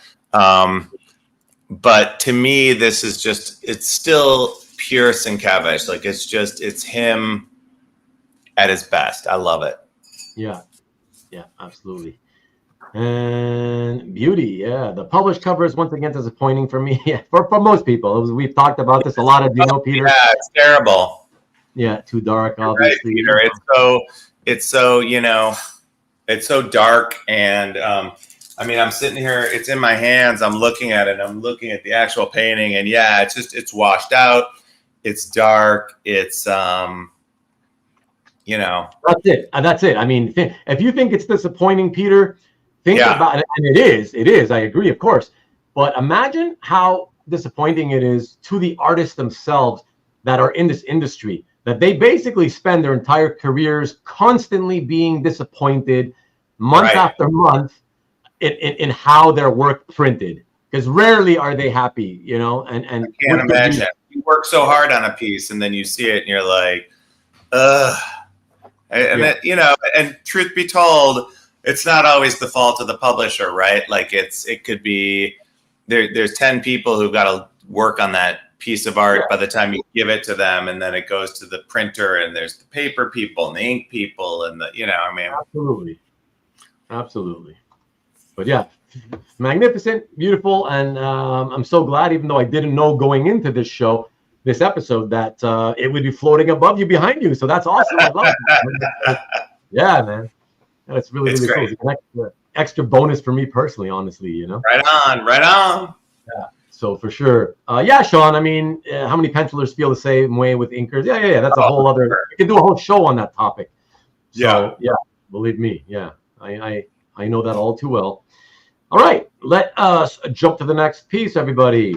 And for that, we jump to something that is near and dear to my heart from a nostalgic perspective. You actually had I wanted to show you. So you have two pieces, and I decided, you know what? Instead of choosing one or the other, let me show both. We can cheat that way and show some extra art. And I put them both on the same slide. And I just created a second slide so we can see the color versions separately. So let's take a look at this. Wow. Yeah. So yeah, the Elementals. The first one on the left is number 4, page 5. And the one on the right is from number 10, page 25. Both by Willingham and Rich Rankin. So you got some good memories about these, about this series as well as I do, Josh. I mean, the Elementals. I was literally just talking to my wife about this last night. Like Bill Willingham, he created. I love how you do that. It's great. Bill, he just he created a series. First of all, the publishers, those comics, the covers were so bright, right? I think it was Now Comics, right? But I mean somebody in the chat will correct me, but like they were so bright and they were so dynamic, and the stories were so out there and different than anything you were reading in DC or Marvel. Comico, thank you, Rich. Comico had just like a higher quality paper, and their stuff was just so interesting, and it was amazing. It was just amazing. Let me just interject. Let me interject really quickly, just for those of you who don't know, because I was so supremely disappointed when I first heard and found out. The publisher's name is actually supposed to be pronounced Kamiko. Kamiko, okay, got it. Believe it or not, I always said Comico, and then I found out several years ago that it was Kamiko. Kind of weird, but okay. That makes sense.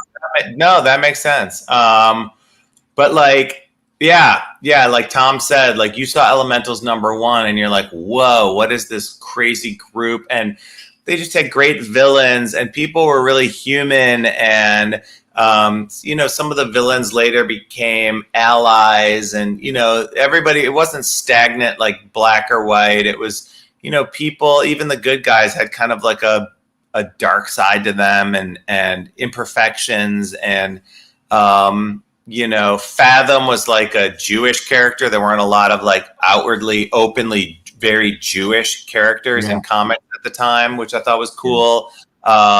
Like the guy Vortex was like a Vietnam veteran, and he had PTSD, and it was just like, they were tackling issues, but not making them the center of the comic. Like it wasn't the point. It was just, this is who they were. They had these facets to them, and the art was great, and it was dark and weird and wonderful. And I reread it all the time, like those it eventually, like a lot of books, goes off the rails years down the road, because they have like a second volume and things kind of got crazy, and then it became like pin-up bathing suit issues and stupid stuff. But like those first, I'd say, maybe 15, 20, 25 issues like were great.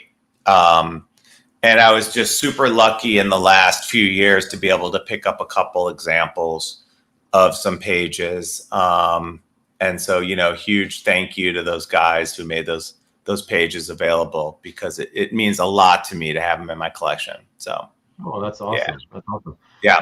And I mean, I just wanted to say, like, I remember when it came out and thinking like, wow, like this was really great. And the writing was very different. I remember, like, I don't remember anything about the stories anymore, because I haven't read it since it came out. But I remember thinking, this seems very adult. Like, whatever is there, like I was 14, and I was like, what, right? Like, I was like, I don't know what they're doing here, but it seems very like above the writing level of most Marvel DC comics here, and then only a few years later, after everybody raved about Watchmen, I remember thinking, but Elementals, like, it was getting so much attention, and I was like, but nobody talks about Elementals anymore. But like, certainly when that first started, that seemed, to be the kind of thing that people talk about, the way that people were talking about Watchmen in 87. I was like, yeah, that's kind of like how I felt about elementals back in the day, you know?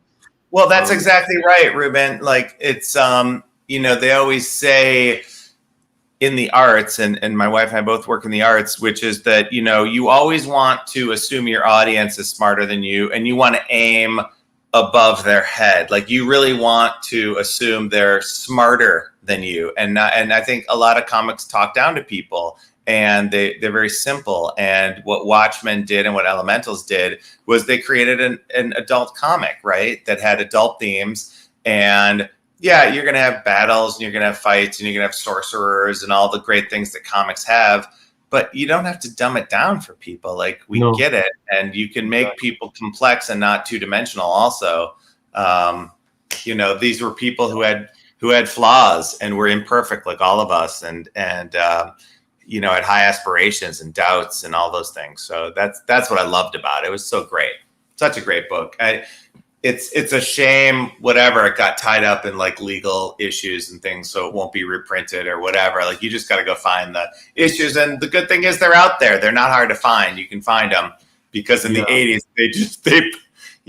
they printed a ton of copies of every book. So for those of you who don't know, and excuse me, if you care about such things, back in, I think it was the back half of the 1990s, I want to say. I could be off, but I believe it was the back half of the 1990s.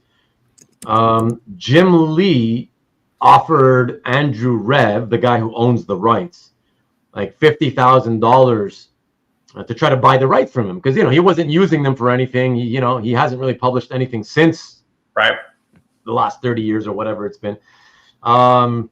But he's a wealthy guy apparently, and he doesn't need the money, so he's happy to just be a spiteful prick and sit on the rights so that nobody can do anything with them. Yeah, it's ridiculous. That's crazy that Jim Lee would have wanted to try to pay that cash just to buy the rights so that they could introduce it into, I guess at the time would have been Wildstorm, and then ultimately it would have become a super group within the DC universe. I mean, how cool would that have been, And Marcus mentions the same thing about, it was around that same time when Cochran was doing the Futurians, and they had all those cool, colorful costumes. And that's the same thing. I always kind of wish that both of those groups would have been Marvel or DC groups, not because I didn't want those creators to have their own, ownership of the characters. Of course I do. It's just that from a fan perspective, you are so much more likely to have your creations have long-lasting legs into the decades, down the road, if they are owned or at least published by the two biggest publishers, simply because now you've got an entire established universe within to play with those characters. I mean, yeah. So it's sad, but whatever. It is what it is, and to most of us, it's just nothing more than a great memory, I guess, at this point, Right. But thank you, everybody, for all sharing your memories of it with all of us. And Sean says, hold on. Rich says, every issue a hero or villain was killed, only to be resurrected later, right? Classic. I love William's work on Dungeons and Dragons, even the D&D ads in the comics. Right. And of course, you agree. It's a shame that the rights to those characters are tied up. Absolutely. I'd love to see Jim Lee draw those characters, especially his take on Monolith. I'd love to see a lot of people draw them. I just want to see them in print again, So great. Yeah, I know. I'd love to see those characters come back with different writers and other people taking a shot at them, because it'd be, it'd be great. And they're to be. We could go on a tangent of all the things that should have been adapted or have been almost adapted that went off the rails. And there's so many things that I'd still love to see adapted into film or adapted into a new book. Yeah, for sure. We can't spend all night lamenting, though, everyone. So why don't we move on to the next piece? That's right. And the next piece following Elementals is, oh yeah, baby. Oh yeah, baby. Oh yeah, check it out. This was so great. So again, thanks to Jim Warden for making this amazing page available. This was a special cover that I believe was for the was released as part of like Baltimore Comic-Con or something. This is Grendel versus Shadow #1 variant cover.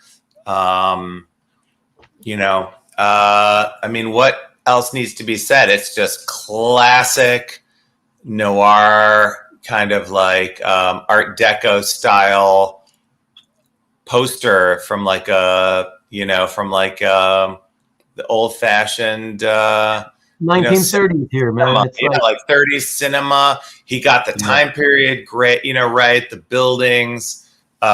It's so great. Yeah, fantastic.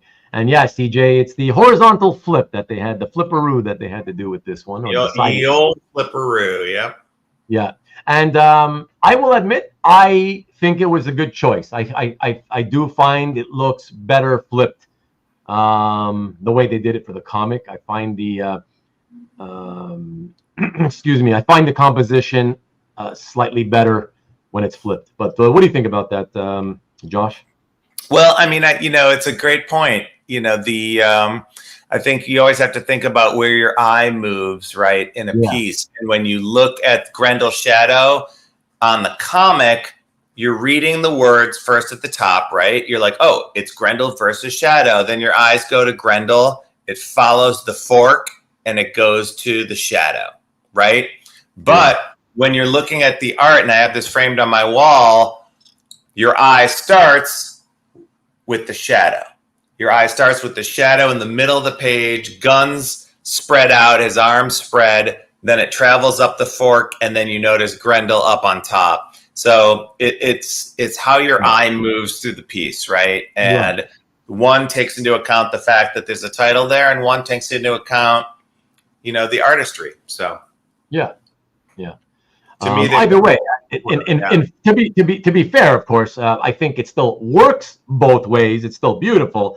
It's just that if I had my preference is that it works, I think, to my eye, slightly better flipped the way they flipped it for the publication. Nice, yeah, but beautiful stuff. Yeah, it's totally so good. I'm glad to hear that you have it framed, and because of that, I do want everybody to see how Josh has it presented. So let's take a look at this one as well.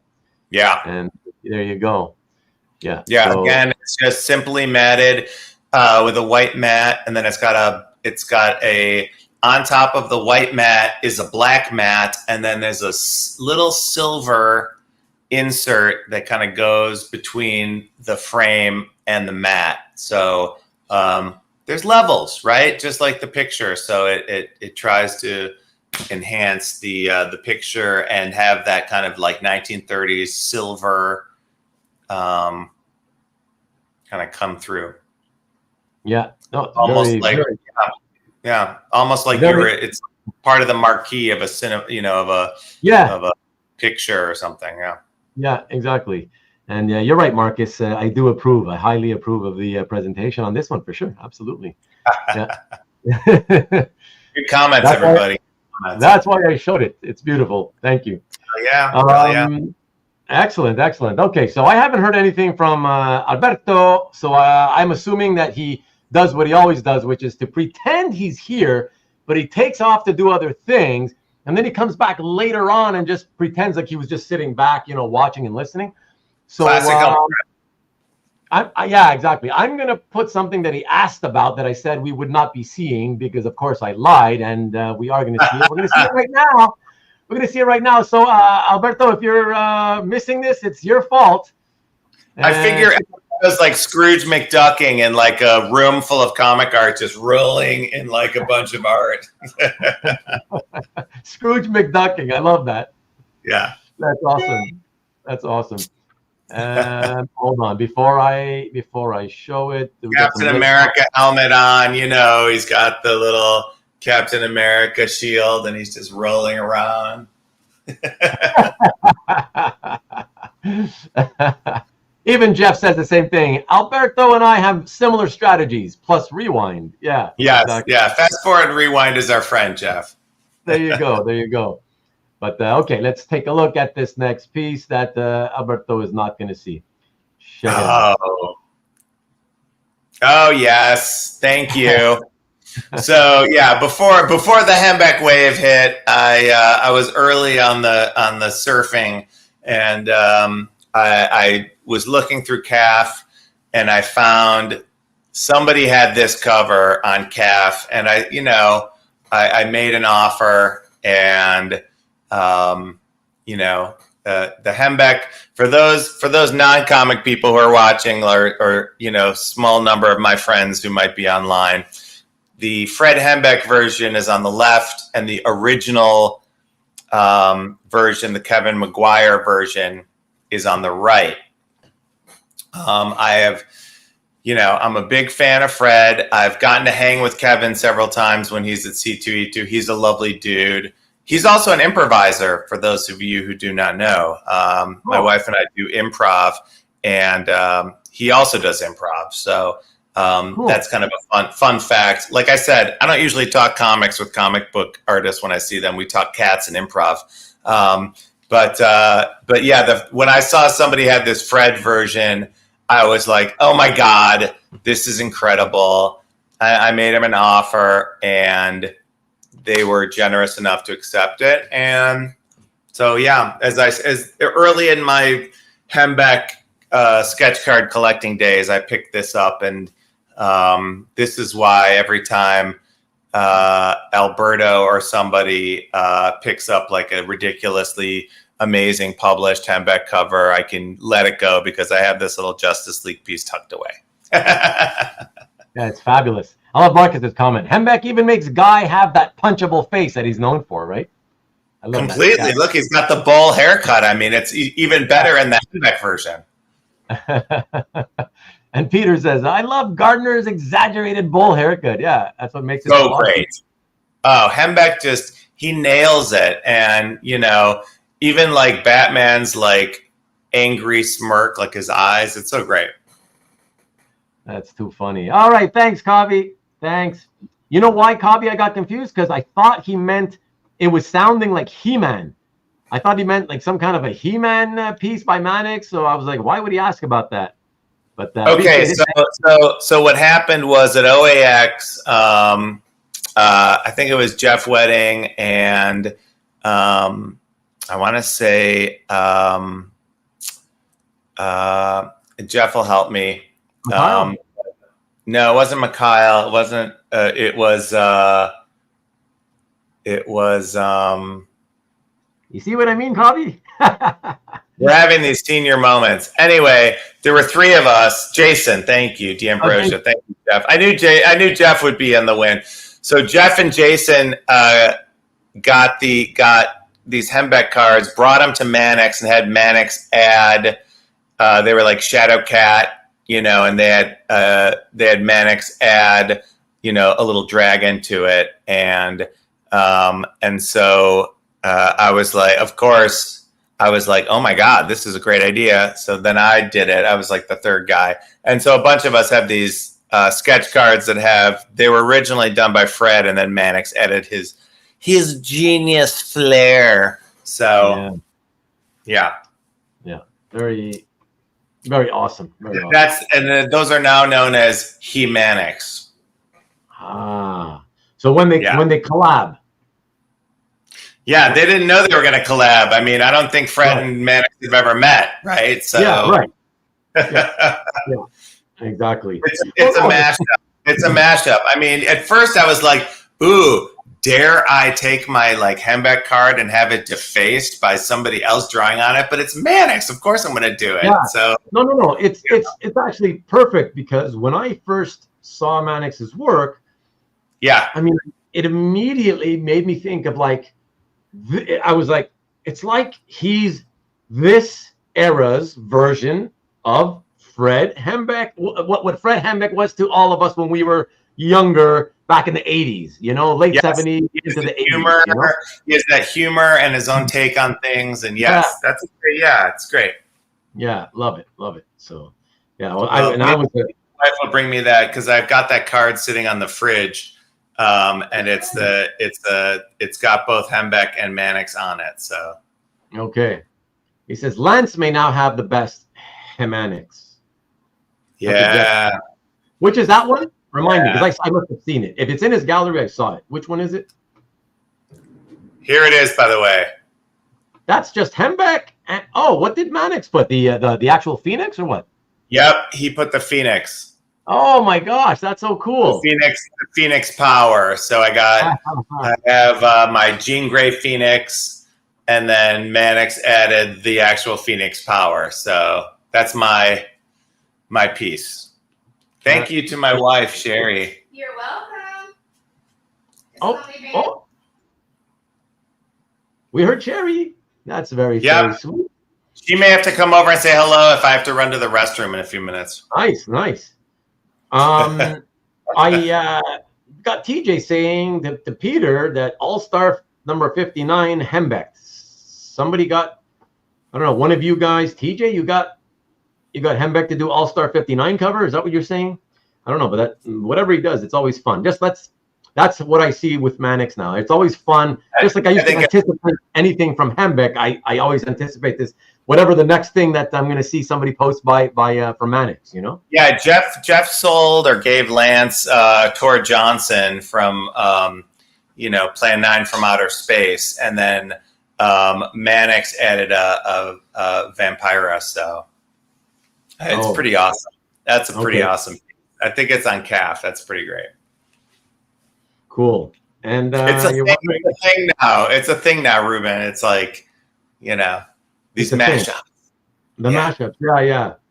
Yeah. Rich, you know the answer to that question. Let's not even go there. Tor Johnson by Hembeck. Vampira by Manix is what Lance got. Yeah, okay.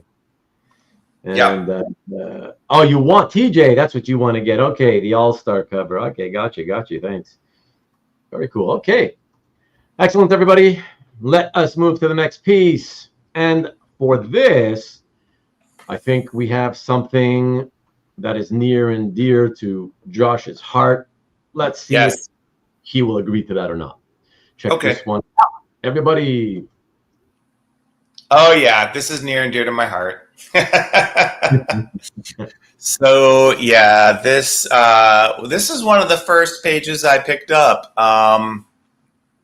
So this is obviously Chicago's own Jill Thompson.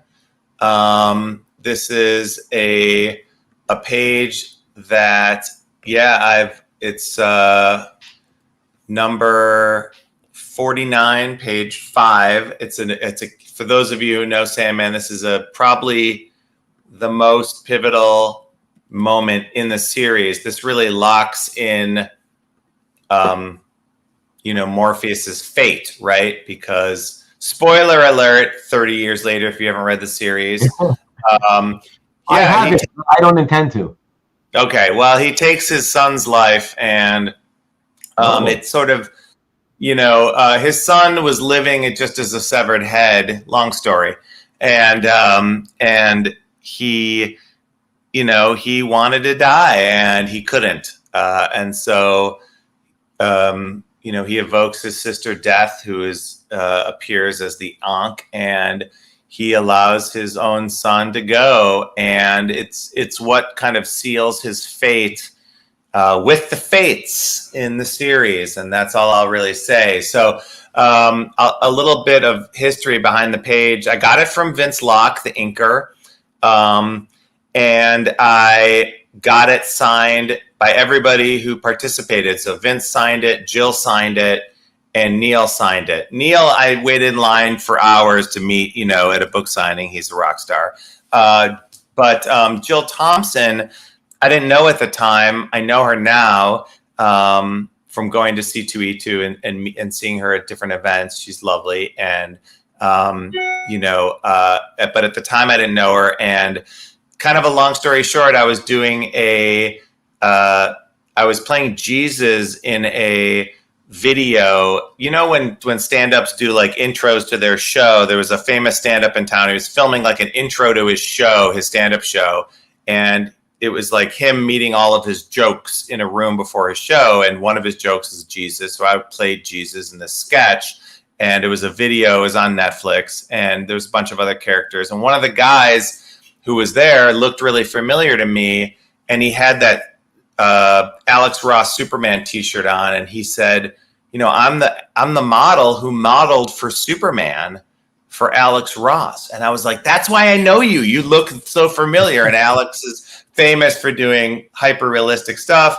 Anyway, long story short, he knew Alex, he knew Jill, he knew all these people. So I gave him this page. I just trusted him. I'm like, here, would you ever sign it? He goes, sure. He took this page and a couple others, had her sign it, and then brought it back to me. And it was kind of crazy. So if you look really closely, there's notes about, like, you know, the blood being on his hand and things like that in the actual original art. So, okay. Yeah, it's pretty cool. Very cool. And Vince Locke, the inker, it's Vince Locke from Dead World, is it not? That's the guy who did that zombie comic back in the late 80s, I think. Dead World, I think. Yeah, I think so. Yeah, I think so. Yeah. Yeah. Yeah, Vince is a really cool guy. And we actually have met Vince. And my wife got I think it was like, not Broomhilda, but it was like a... you know, the witch from Warner Brothers. Witch from Warner Brothers? Yeah, there was a witch character in the Warner Brothers cartoons. Witch Hazel? Witch Hazel, thank you, my friend. Yeah, man. Yeah, so we got like a Witch Hazel sketch from Vince recently at C2E2. He's a really neat guy. Yeah, his stuff's pretty dark and wonderful, but, you know, very cool. Very cool. Yeah, very neat. All right, very cool. So I'm out of curiosity, Josh. So I'm not. I know I've mentioned this on my show many times. So everybody pretty much knows already. I'm not into whatever genre you want to classify Sandman in. I'm not really sure what genre you kind of, you know, supernatural or whatever. I don't know, but it's just not my thing. So it never appealed to me when I looked at it. To I think I bought 2 Sandman issues, like the first one, and I don't know, another random one, and I remember reading it, and I think I read it, and then I used to think I never read them, but recently I had this memory from the darkest, deepest depths of my memory hit me, and I remember I was, oh yeah, I actually technically did read some Sandman, but yeah, it was one or two of the issues, and it's just not my thing. But it's the genre, you know. But of course, I know so many people who just love it, swear by it, or whatever. Where does it sit in your pantheon of comic books that you've read? I mean, it's probably one of the top 5. I love Sandman. I picked up the first issue. I was immediately hooked. I liked the macabre. I love the, like, weaving in different characters who I loved, you know, like John Constantine shows up, Swamp Thing, Batman, like all the guys, you know. Yeah, I hear you, Marcus. I mean, you know, when you're brilliant intellectuals like us, it's hard to bring the rest of the you know, the lesser people along. But no, it's I love Sandman. It was just great, and I read every issue. And I even, when the last issue came out, issue 75, I was teaching in Portugal. I had a buddy mail me the issue from America. Wow. And I remember getting the last issue and like sitting in a park by myself. And I'm like, it was like a religious moment. Like I had to read it alone in a park, not surrounded by anybody, not disturbed. Like I had to just sit with it and savor like every page. It's beautiful. I've reread it. I've watched the show. You know, I've met Neil a couple times. You know, and to be fair, I'm not a huge Neil Gaiman fan. Like his books are okay. I've read a few of them, like Coraline. I loved. You know, there's one like the ocean at the end of the lane or something. I like that. But, you know, a lot of, you know, people love all of his books. I'm like, some are good, some aren't great. But I thought Sandman, for my money's worth, was just wonderful. It was so different and weird and dark and special. And, you know, and he has everybody. He's got you know, he's got queer characters and trans characters, and he's got demons, and he brings in like DC classic characters, and he creates new characters. And it just all fits into his world. And, it's really wonderful. And he's got memorable lines that, like, when you see him on the TV show, you're like, they nailed it. Like, it's people who love the Sandman love it. So I'd say it's right up there for me with, like, Batman Year One, Watchmen. I'm like trying to look at my, the books that I really, really loved. Grendel for me, all the Ed Brubaker kind of pulp books, like those to me are the top writing and art. Like that's it for me. Yeah. Cool.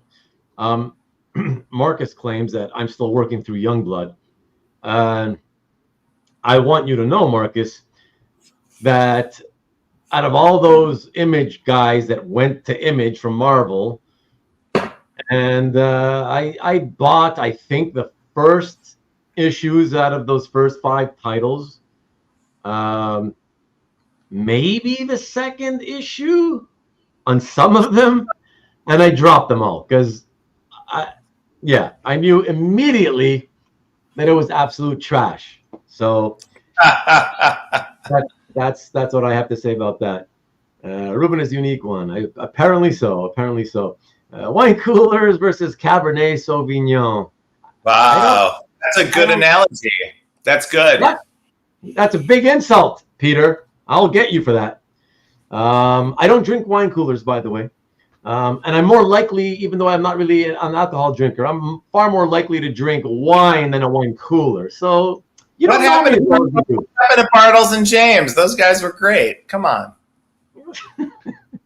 Maybe they would. I don't know. It's not my thing, Like who said it here? Where was it? Hold on a second. I put it up before. Oh, yeah, right. Like Rich said, in the words of Al Pacino, it's a beautiful thing. It's not my thing. That's it. There you go. Hey, Ruben, I gotta run to the restroom, but I want to give all the fans what they want, which is a couple of minutes with my wife, if she'll indulge me. Can I swap out with her? Let her come in and say whatever she wants to say. Yeah, absolutely. Right. Ken is coming in like 2 minutes. Oh, yeah, and also Kin Wong's going to stop over, so he may stick his head in. Wow. Because he's a neighbor of mine. So this is my wife, Sherri, and I'm going to run to the bathroom. I'll be right back. Sounds good. Look at that. For the first time ever. Wow. Hey, Sherri. Hi, guys. Lovely to officially meet you. That's so awesome. Wow. Nice to officially meet you, too. Yeah, so cool. So do you want to talk to any? I know you know some of the people because you guys met them when you went to OAX, right? I met everybody at OAX. Hi, guys. Gang. Yeah. And out of curiosity, let me ask you actually. So aside from just being married to Josh and knowing that obviously he's into this stuff, and it's cool that you even go to him with him to the cons and stuff. But do you read any of the comics? And if so, like, is it just on occasion when he says, "Hey, this might be good for you, maybe try this," or what's your interest level in this stuff? I guess is what I'm. Well, when I was younger, at some point, an uncle or someone gave me like a stack of comics, and and I am the oldest daughter of 3 girls, and so my dad was like, "Well, I'm going to try to impart whatever I can." So we definitely had a huge love of all things superhero, Marvel, DC. Anytime a movie came out, action movies, all that whole genre. So that's where my level is. I was a big fan of the X-Men '97 that just came out because that was my era of TV watching. So when I met Josh, I was really excited. I actually have an arts background. I am a fashion design major. So so I can, and not in many moons, but I technically can draw, but I just, I don't anymore. I have a different career, but I appreciate really great art and I'm very picky about it. And so I was really excited to see his collection and just really be introduced to this great community of awesome artists. And I think, my first piece is over there on the wall, that particular Catwoman. That Darwin Cook. So I kind of started at the top in terms of Yeah, and I was like, this is great. So cool. if I can sell any of Josh's art, can I sell it to me? No, I have to keep it for myself. So Josh is back. But yeah, I am actually hugely interested in it. I love it. I definitely give him advice on pieces, and he asks my advice, and I occasionally will vote something off the island. There's certain things I don't like. No snakes in the house. No snakes. Oh, I love snakes, skulls, skeletons. Yeah, dinosaurs. I love all that kind of stuff. But I like cats too. I love the rule is no aliens and no snakes. Oh yeah, no alien heads specifically with the big eyes. Right. We can't do it. Those are the two things that we can't have. Otherwise, everything else I'm cool with. You're out on that. Hey, let me ask you, Sherri, because you mentioned that you were a fashion major. So you don't do that as a career now, but does that mean you also, because of the fact that you sort of stopped that and you didn't do that as a career, you no longer even draw at all? Have you kind of left all that completely to the side, or? I really don't. But every now and then I'm like, I'll just randomly do a sketch of something, and I'm like, oh, I should get back into it. But I will. But when I notice, I have a thing when I see other artists not do feet or hands 100% correctly, I'm like, guys. Yeah, so that's true. But I also know how hard they are to do, so I have a lot of respect when I see them done well, because I mean, I'm asking primarily because I actually was wondering if maybe, given that your fashion major background, I wondered if maybe somebody who gives that up, do you occasionally still draw? And if you did, if you would occasionally just sort of be sitting there and sketching out the idea of clothing, does that still sort of come to mind, and you just start kind of doodling it? And that's kind of where I was, heading towards. And I don't, but I should. Oh, interesting. Yeah. She's done some miniature books, actually. Because I collect miniature books. So years ago, Sherri did these miniature books, and she did some paintings of our old cats. Just quick watercolors. And they're just little watercolors of cats. That's so cool. So those are your drawings? Yeah, there's little drawings inside. So they're like little watercolors. That's so cool. Yeah, there's little watercolors. Wow. And yeah, she's done some really beautiful stuff. So she's still got the talent, and No, but I don't spend she's a lot more as talented much. than me. No, shush. No, Wow. I just don't do it as much anymore. So it would take a little while to get it back. That's for sure. Yeah. No, I get it. When you've been out of it. I have a friend.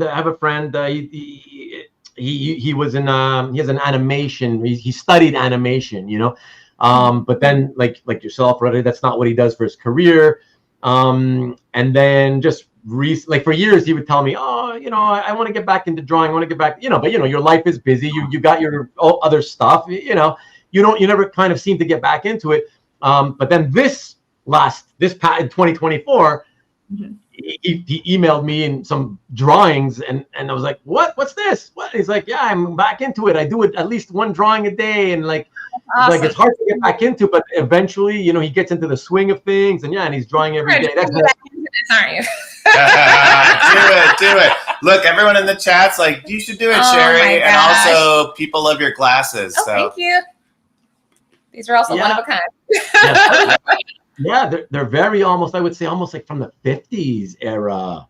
Yeah, they're like late 50s to mid 60s. Yeah, I like that. Yeah. Teo's, I think, is the brand. They're fun.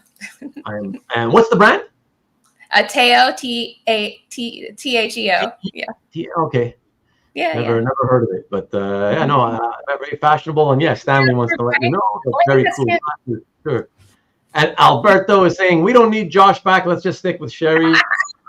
And, I'll be improvising because I don't know all the details on the art as well as he does. I'm going to take it out for a second and introduce one more person.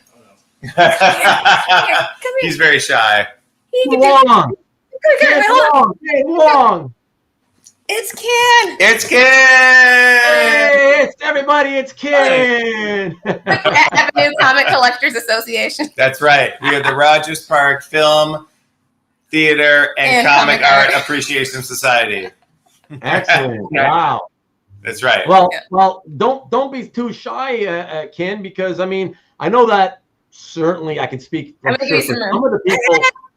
Okay, bye, Sherri. I'm going to take over in the other room. Okay. Keep within earshot.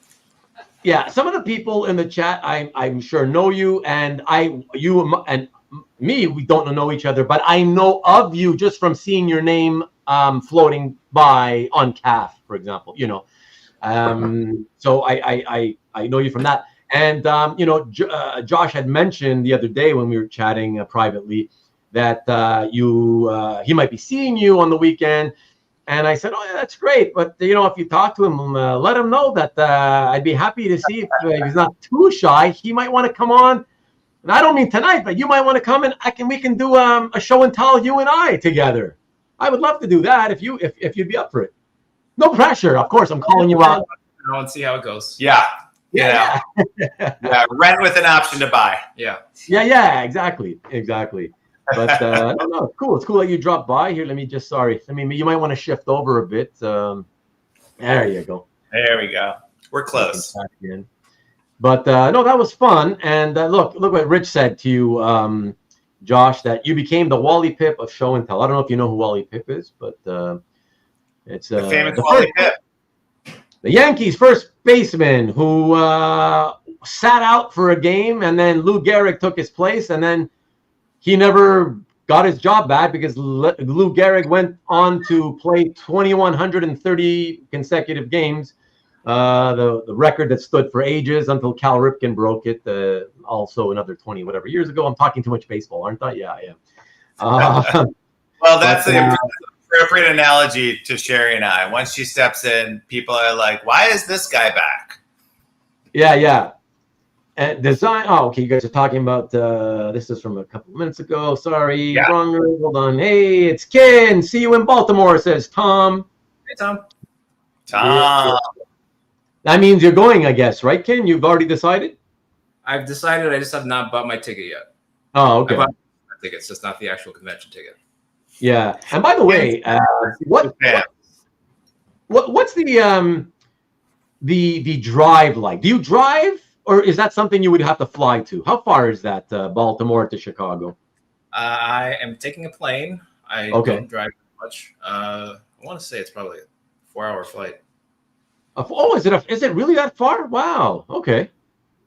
Maybe not 4. Yeah. Maybe 2. Oh, that's true. That's true. What am I thinking? Of course, Chicago's Midwest, right? So meanwhile, Baltimore's East Coast. Yeah. So that makes sense. I think I conflated things with time zones. Okay. CJ's asking you, Ken, do you draw? I can do stick figures.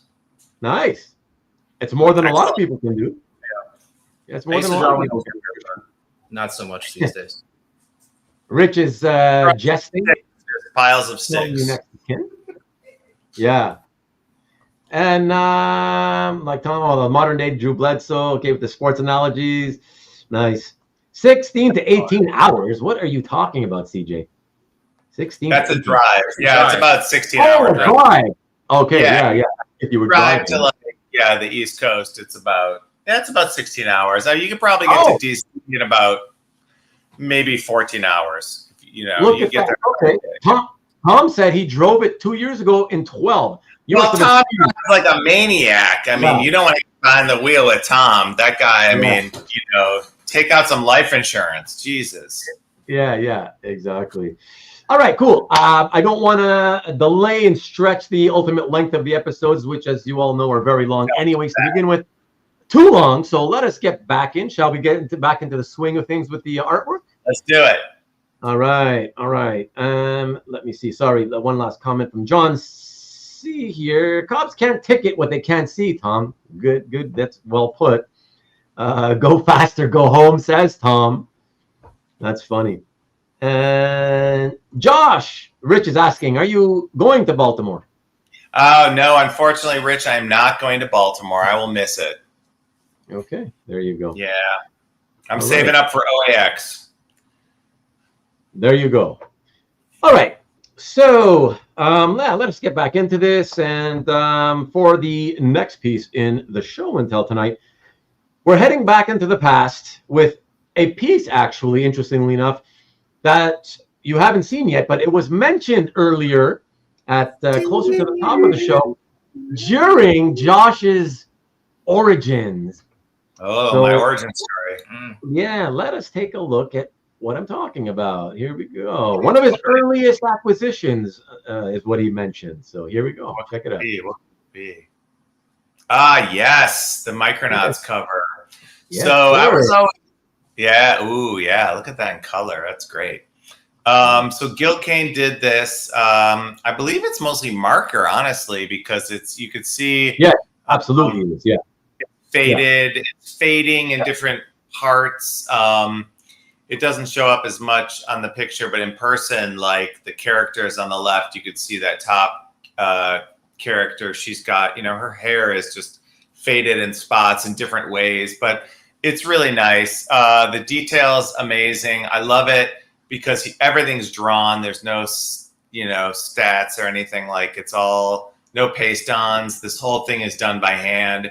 It's Gil Kane, one of the great artists of his time, one of my favorites. I was not a huge fan of the comic book, I'll be honest. I loved the Micronaut action figures, man. Yeah. I had every Micronaut action figure. My childhood was probably, if you divided my childhood up in the 80s, it was like 50% playing with Micronauts and G.I. Joes and 50% like playing outside, capture the flag, 500, Frisbee, just basketball, running around. That's pretty much that was my life in the 80s, Inside with Atari and action figures, outside with hoses and kids in the neighborhood. And, skin knees. Back in those days, bike safety meant wearing a helmet, not wearing a helmet, but, did you lock your bike up when you went to school? That was it. There were no helmets. There were no pads. There was no lights. It was just, banana seats and chain locks. That was it. Yeah. Josh, let me ask you this question. You've had this, is it safe to say, I guess, since it was one of your earliest pieces, so roughly 20 years? Yeah, that's right. That's right. Yeah. Okay. And in that time, first of all, do you keep it in a portfolio?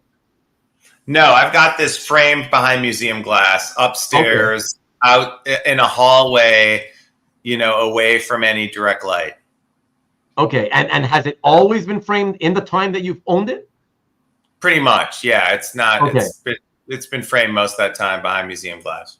Okay. And looking at it now, I mean, it's tough. I know it's tough for you to say because you get to see it every day. So the nuance of tiny little changes, are more likely to slip by you. But is it safe to say you probably haven't noticed any more, like that it's gotten lighter over the years that you've had it?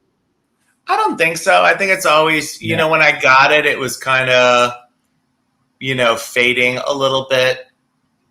It's hard to say that, how it's changed, but I don't think it's really changed that much. And I don't personally think that, a lot of people are like, this should be in a drawer, locked away, whatever. But, art's to be enjoyed, and marker art's not going to last forever, right? Like, I think ink and paint and things like that are going to last longer. And, it's hard to say. Yeah, exactly. It's hard to say. That's what I say. Like, a lot of people keep saying, oh, eventually this stuff's going to fade away into nothing. I'm not convinced of that. I'm not saying it won't. It could, right? But these fading inks have been around, let's say, 40-ish years. And so far, we've seen some pretty, faded stuff. Yeah. But how many pieces can anybody here say tonight, watching right now, how many pages can you say that you've seen where you don't barely see the art, that you have to tilt it to the light to see that there was an imprint of the art there? In other words, pages that have already faded away into nothing. I don't know of a single one yet. I've seen some bad ones, but I haven't seen one that faded completely. So I still wonder if at a certain point, assuming you're not leaving it out in the open light, right? Like without protection. I still wonder if at a certain point it kind of just stops and the degradation just kind of stops and it'll just stay faded at that level forever. I don't know. I'm not convinced. That's all I'm saying is I'm not convinced that these things will always eventually one day disappear completely. I'm not convinced. But it reminds me of 3 wise words that a very wise man once said, and it was dust, wind, dude. That's it, man. We're all just dust in the wind, bro. Like, it's just all going to go away. We're just borrowing this art for the next person who's going to take it, right? Like, I don't know, you know?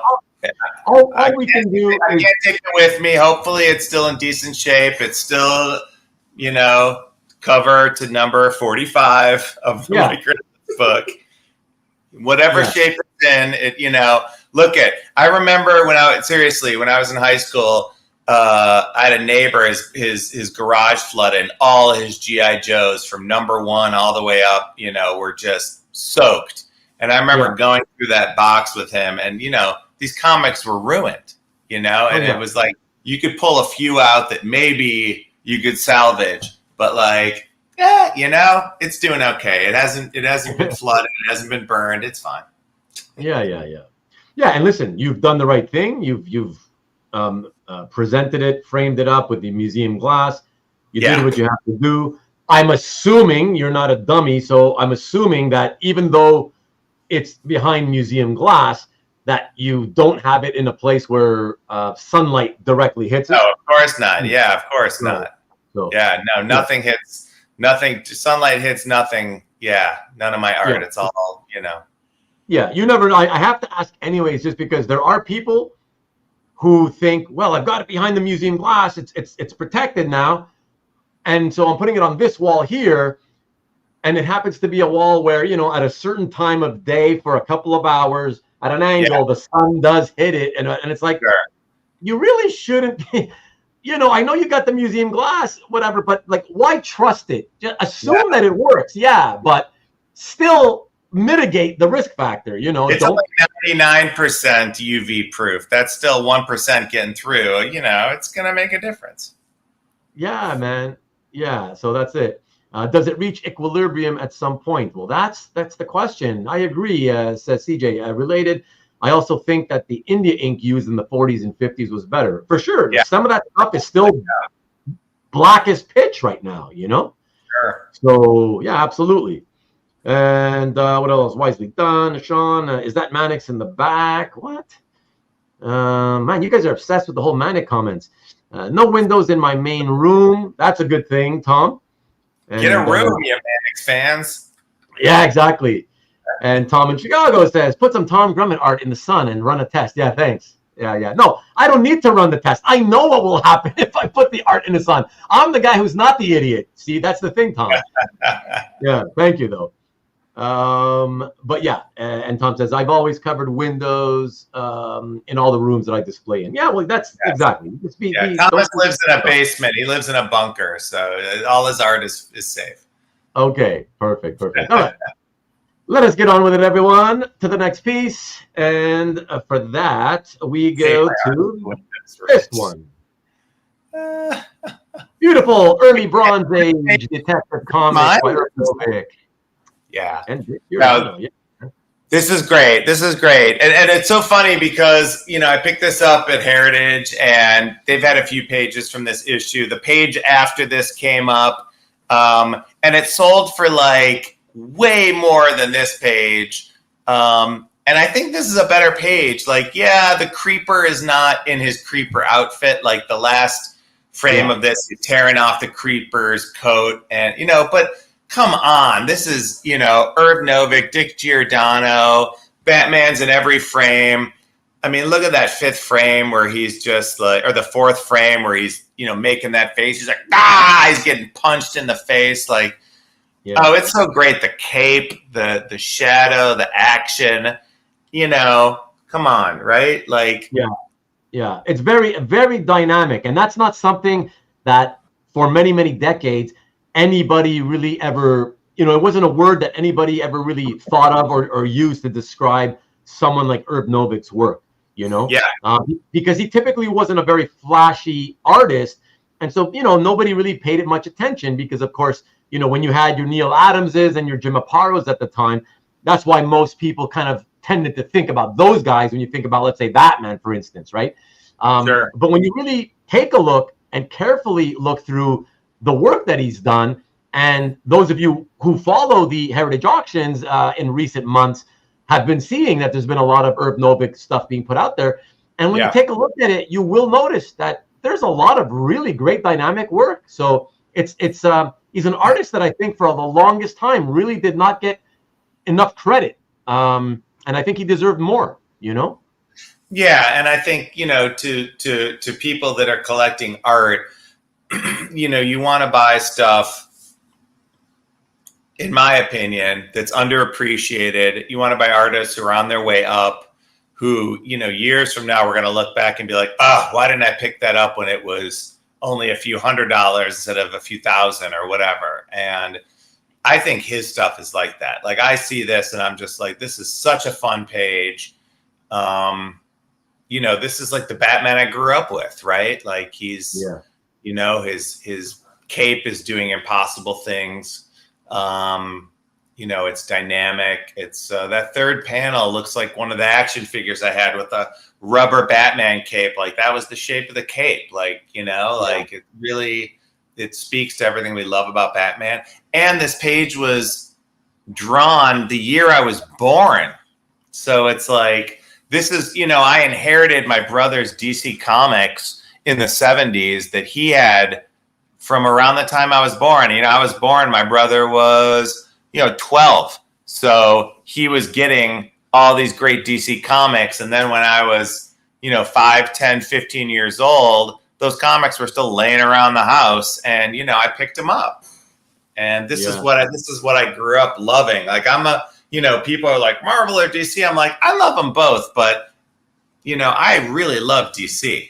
Like, I think DC is great. And, for my money, I wasn't dressing up as, Spider-Man as a kid. I was dressing up as Superman. I was dressing up as Batman.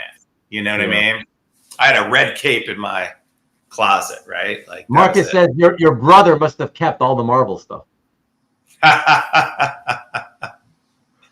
He didn't have a ton of Marvel. He had a lot of DC, and it's funny because he also didn't he just left them around, and then I was the one who bagged them and backed them, and then one day returned them to him in good condition. Like, I have these safe for you, nicely protected, and he had displayed. Yeah, and I've seen some of those covers. The covers from the 70s where there's something happening on the cover that doesn't at all happen in the book. It's like Batman's dead. Sure. Robin's hanging from a noose or something crazy. And it's like, those are the ones I've seen those covers come up recently. And I'm just like, I'd love to get one of those. And then I see what they go for. And I'm like, that'll never happen. Yeah. Yeah. Well, that's something that a lot of us have been saying for years already, as you know. Right. So, yeah. Although that being said, there's something to be said about comparing, not that it's inexpensive, but comparing Marvel and DC. I gotta say, man, if you have broad enough horizons that you have some interest in DC, I mean, apples to apples, let's say, the same sort of level tiered characters from Marvel versus DC, man, it's so much more affordable still, and I think it always will be to get the DC stuff just because of how perennially, Marvel has always been, the top. Yeah, I'm happy to do that, And I see Rich said I was collecting comics out of the womb. Interesting fact, Rich, my first words were Excelsior. That was the first word I ever said. Go figure. I almost want to believe that. There's a recording somewhere. There's a recording. Yeah, you have the proof, right? All right. Oh, it's funny. But excellent, guys. Thank you so much for that. Let us move on to the next piece. And this next piece actually is the one that I was super, super happy to first of all, to see it. And it made me start Googling, and Josh, you'll know why I said that. But it made me start Googling, and hopefully Sherri's watching, if not listening, maybe. and because I think she'll at least appreciate that I'm showing this one. She's right here. Okay, cool. So here, let's take a look, everyone. Oh yeah. Oh. I can't tell you how much I love this, you guys. Oh my gosh. I cannot. So this is the next piece I'll be getting framed. Awesome. Yeah, we don't have a wall big enough. This piece is huge. I cannot tell you how big this is, but like Gerhard. First of all, Gerhard is a saint. I love him. You may not be able to tell us how huge it is, but thankfully I'm good at this, so I can show everybody.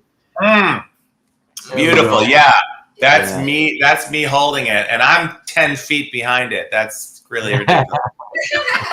No, that it's a big page. It is a big piece. So spectacular. So I mean, Gerhard's a wonderful guy. I really, when he agreed to put me on his commission list, which at the time was quite a long list. I think I was like number 15 or something. So I knew it was going to be a wait, and believe me, worth every day. He was great. I really struggled because there's some collectors who have some beautiful Cerebus pages, and some really amazing Cerebus commissions. And I really wanted, something in that Cerebus world, even though I have a love-hate with, relationship with the whole series and with Dave. But Gerhard, I love, and I love his work. And so ultimately I thought I wanted to get something that was unique. So this is called Orcha, because Orcha is a city in Rajasthan in north central India. I'm sure you Googled it. It is, I mean, even people in India are like, where? But when you go there, and we went there in February of 2020, just before the pandemic, or March of 2020, it's magic. And we stayed basically in a palace that was adjacent to with this one that's pictured. He took a picture of Sherri and I from a town called Bundi that was taken a couple days later. He put us into this picture, and I sent him a bunch of pictures of these palaces. And then he Googled it and found online a similar kind of angle of these palaces that I wanted. And he's so great. He sends like 3 variations of his drawings. So in different palaces, right? And so in some of them we were bigger, some of them we were smaller, like some of them we were like so tiny you wouldn't even see us, right? Yeah. And then he sent this one, and Sherri, with her arts experience and expertise, was really loved this one because it had foreground and background. And then the suggestion she had was up in that right corner, there were just trees, and she's like, maybe in the far background we have another. Oh, it was empty. Yeah, it was empty. There was nothing there. And she was like, there just needs to be something there. Like, imagine this picture, but without that temple all the way up in the far right corner.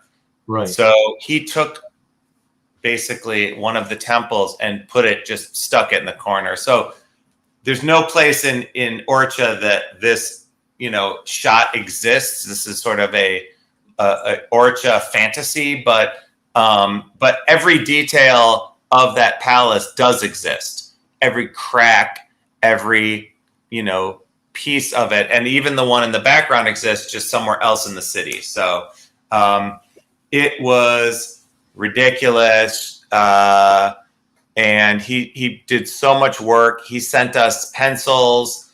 He sent us the design. We approved it. Then he sent us the pencils, and then he did the inks on it. And yeah, I know. Am I sure it's inked, Sean? Yes. Ridiculously enough, it is inked.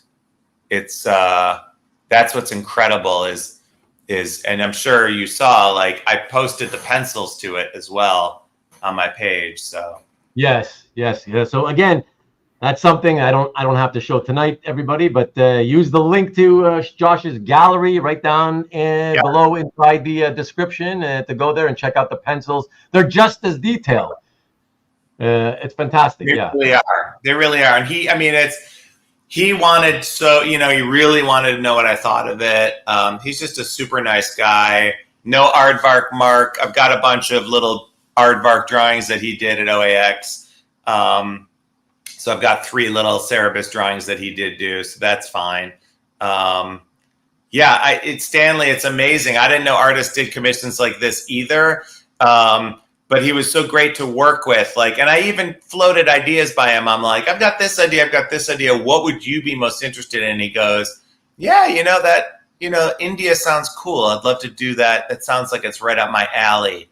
Another thing Gerard's great with is if, like, I sent him, I have another piece where I had just like a drawing of Dr. Fate and on an empty page. And he did all the backgrounds. Like, you send it to Gerhard, and he Gerhards up the backgrounds.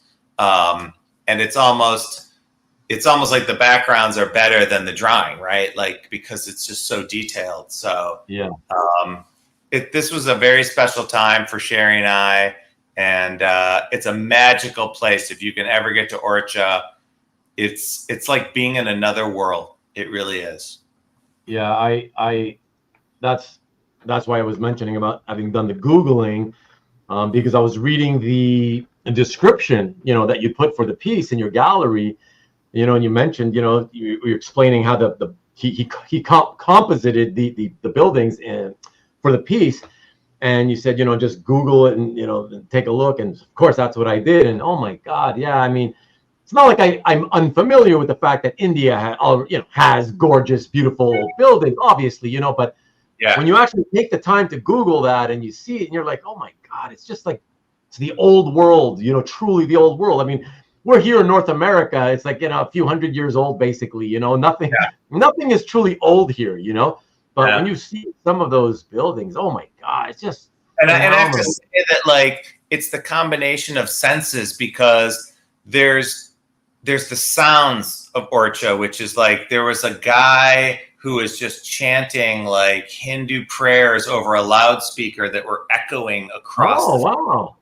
And then there was like the haze of the fields with these little temples popping up here and there. And then there's the smell, which is like, a combination of like, spices and foods and city life and the country and just like, old world smell. Like we stayed in a palace. It was like, it's like maybe $100 a night, but you're staying in a room that's like the size of, it's like bigger than most people's apartments, right? Wow. And I mean, a single room, and you open a window and you're in a palace that's like 500 years old, where they've converted a couple of these rooms into hotel rooms by the state.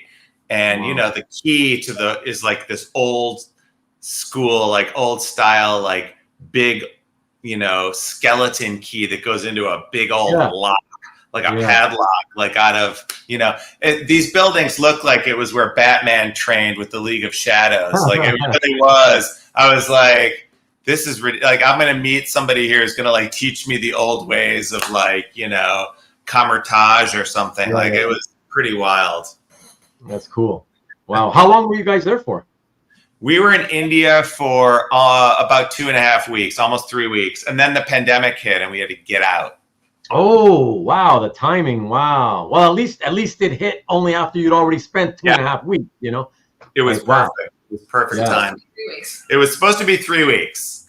We still had a couple days in Udaipur, and then we're going back to Delhi, and then we just had to get out. And that was an adventure in itself. So.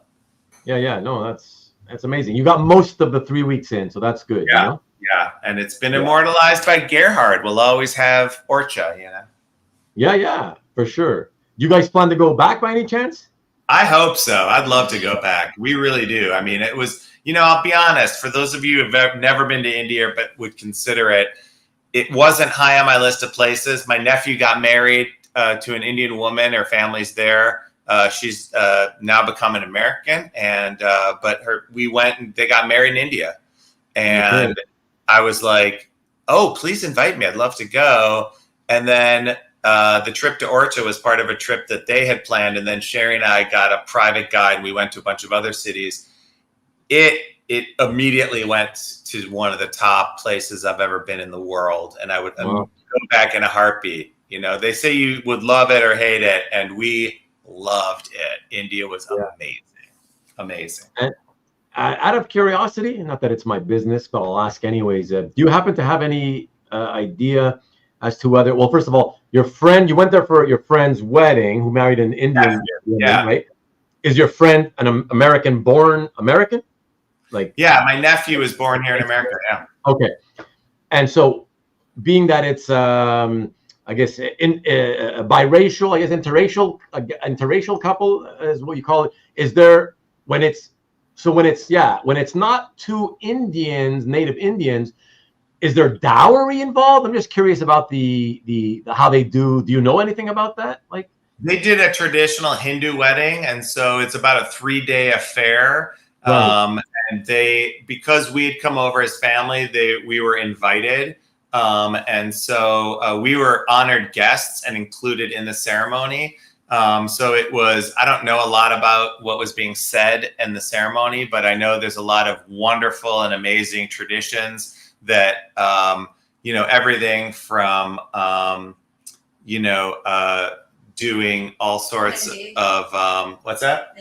Mendi, which is, on the hand. And a tattoo. So like we did that, the men and the women. I think traditionally it's the women, but men did it too. I did it.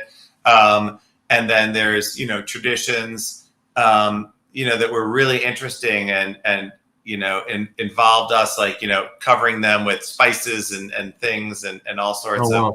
And then what was the most interesting was, during the actual wedding ceremony, we sat there and the ceremony was going on. And then you would think like the hundreds of people who were there would be like paying attention. No, they were like dancing and eating and having a great time. And the ceremony is just going on. And like people would kind of check in with you. But we weren't the center of attention like the wedding was. It was the celebration. But do you think that's because there's just so many people? I mean, was there so many people? Like, how many people were there? That's how they do it. It was a small wedding by Indian standards, only maybe, a couple hundred people. Oh, I see. Okay. Yeah. So it wasn't like 800 people, but it was big enough that, and, he rode like, what did he ride? A horse or something? Yeah. Like you ride an animal. Really? And there's a live band and you tip. Wow. There's all these traditions and it's wonderful. And we were just there to experience it. I made the mistake of assuming, though, but so I guess I should have specified. You said it was your nephew? My nephew, my brother's son. Yeah. Okay. So your brother's son is the one who got married to the Indian woman. Right. They met in graduate school in the United States, and her family's still in India. She lives obviously in the U.S. Right. So, wow, that's cool. That was awesome. Yeah. So you don't know the answer to the dowry question. Marcus is telling me that the dowry should be 3 Grummets and a Perez for Canadians. So that's what I think it's different. I think it's different for everybody. I don't know. Yeah. No, I'm just curious as to whether it's even involved. I just had to show up and wear some traditional clothes, which was cool. Oh yeah. No, that's because I love the clothes. Yeah, that's cool. Yeah. No, I was only curious, like I said, because I always wondered if it was just if that dowry tradition only happens when both people in the couple are from India or are both of Indian heritage. I just never known, and I'm curious. So that's why. Yeah. But that's awesome. Yeah. Good night, honey. Okay, sounds good. A couple more questions. Comments. Spent a couple of months. Wow, in India, says Adam. It was beautiful. Met some awesome people and saw some amazing things. If you ever ride long overnight train, rent the blanket. Good. Thank you for the tip there, Adam. Next movie in Ruby's household: Indiana Jones and the Temple of Doom. Nope. Sherri's favorite movie. Yeah. Oh. She loves that movie. Yeah, we're big Harrison Ford fans. Oh, okay. Let's not even go there. Did you, by the way, by any chance happen to see the thumbnail of the show that we did last week? No, was it last week? Was it last week? I think it was last week. Yeah. Did you happen to see the thumbnail for it? Okay. Well, it's Harrison Ford related. Let's just leave it there. But it's not from a positive standpoint. Anyways, whatever. Let's just say this, Josh, and Sherri now, obviously, clearly, I got to say this to you too.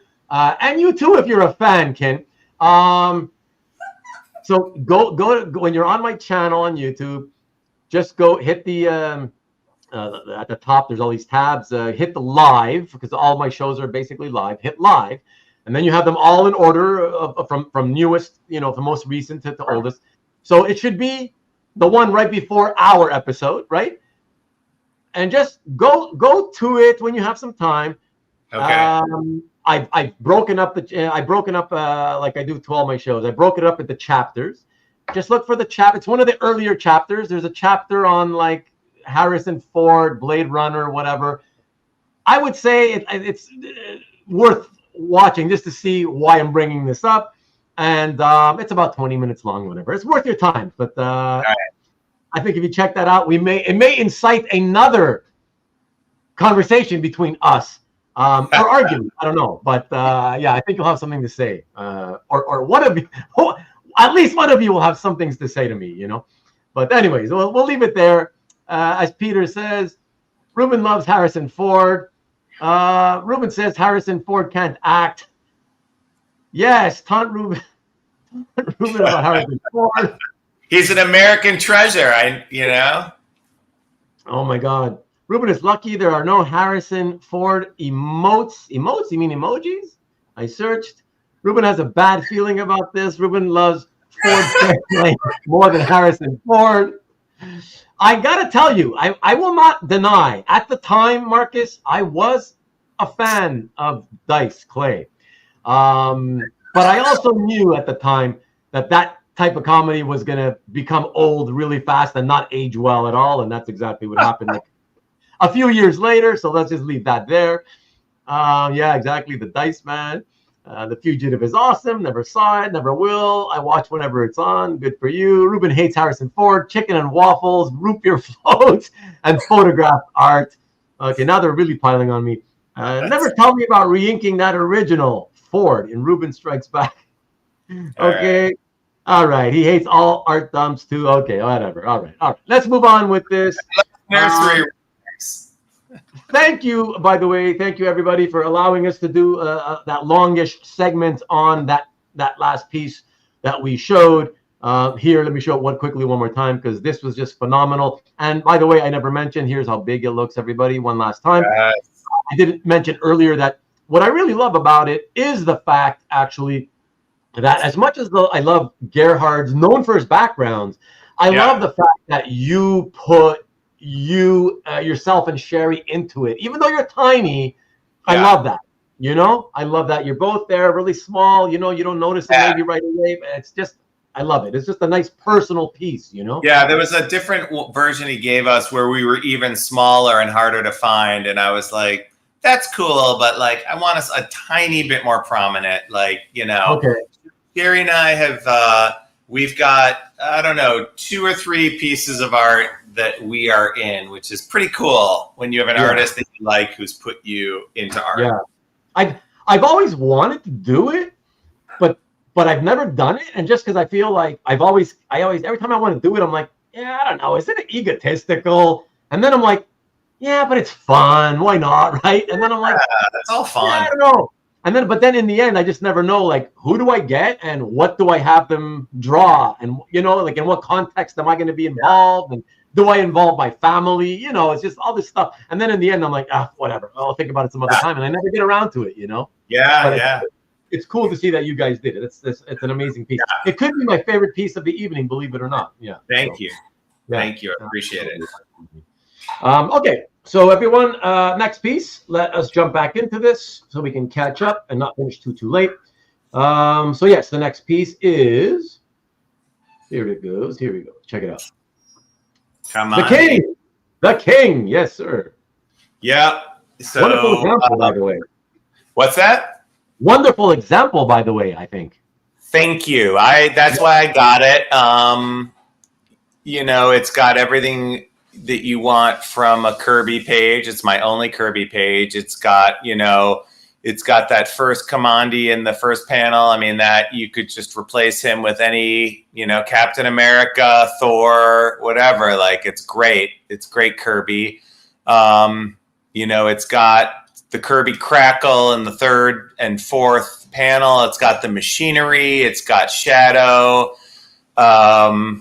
It's just it's Kamandi in action. You know what I mean? And for Kirby, it's it's affordable, right? Like, it's not a if it was Captain America or Thor or the Fantastic Four or any Marvel with the main character in every panel, it would have been 3 or 4 times as much or more. And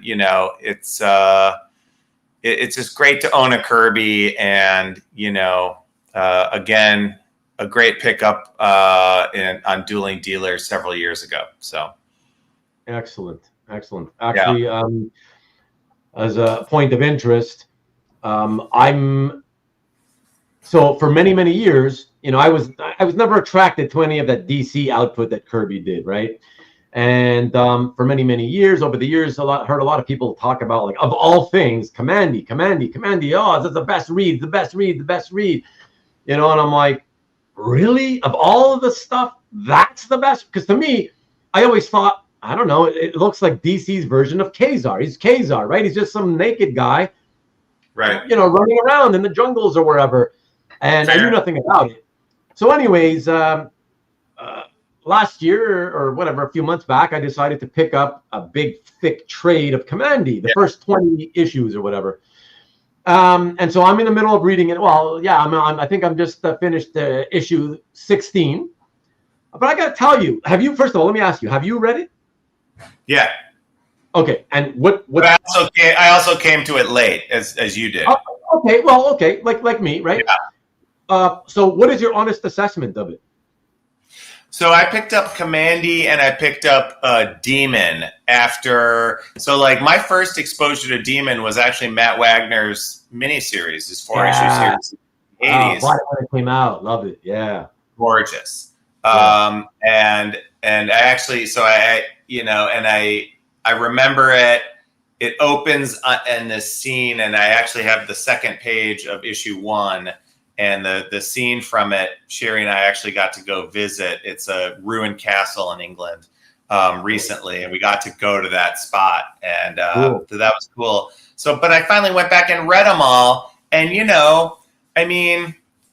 it's a good series. Be honest, Josh. Just be honest. I want to hear the honesty, a pure honesty. Yeah, go ahead. The honesty is they're both really good series. They're not great. They're good, and I think. You can appreciate, some of the writing wasn't the best. It was a little dated and it's a little corny, but you can't deny that the art is amazing. And so, I'm reading The Demon and I'm like, oh, this art is fantastic. I wish it was well written.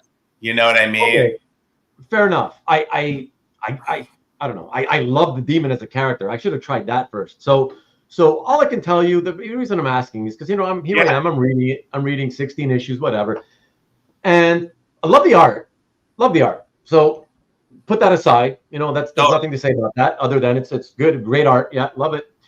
But stories, just the stories. The reason I tried to read this is the first of Kirby's DC stuff that I ever tried reading. Okay. And again, the reason I started with this is because I had heard so many people over the years go, oh, Kamandi, forget that fourth world stuff. No, Kamandi, do Kamandi, I'm like, oh my God, really? Like, okay, I've got to check that out. That'll be the first one I try. So here I am reading it, 16 issues. And it's like, honestly, like, first of all, and I'm not a fan of the franchise myself, but it's a ripoff. It's a complete ripoff of Planet of the Apes, the original Planet of the Apes. Yeah, of course. Right? It's a complete ripoff. And then in terms of the writing quality, I don't understand how these guys are all saying, oh my God, Kamandi, read Kamandi, because it's issue after issue of the animal of the month. In other words, right. Every issue is about he's going to meet another talking animal. Right. The monkey guy, the monkey army guy. Yeah. Right. Like issue after issue after issue. But you have to, it's the same people who, you have to ask yourself, when's the last time the people who are telling you how great Kamandi is actually read it, right?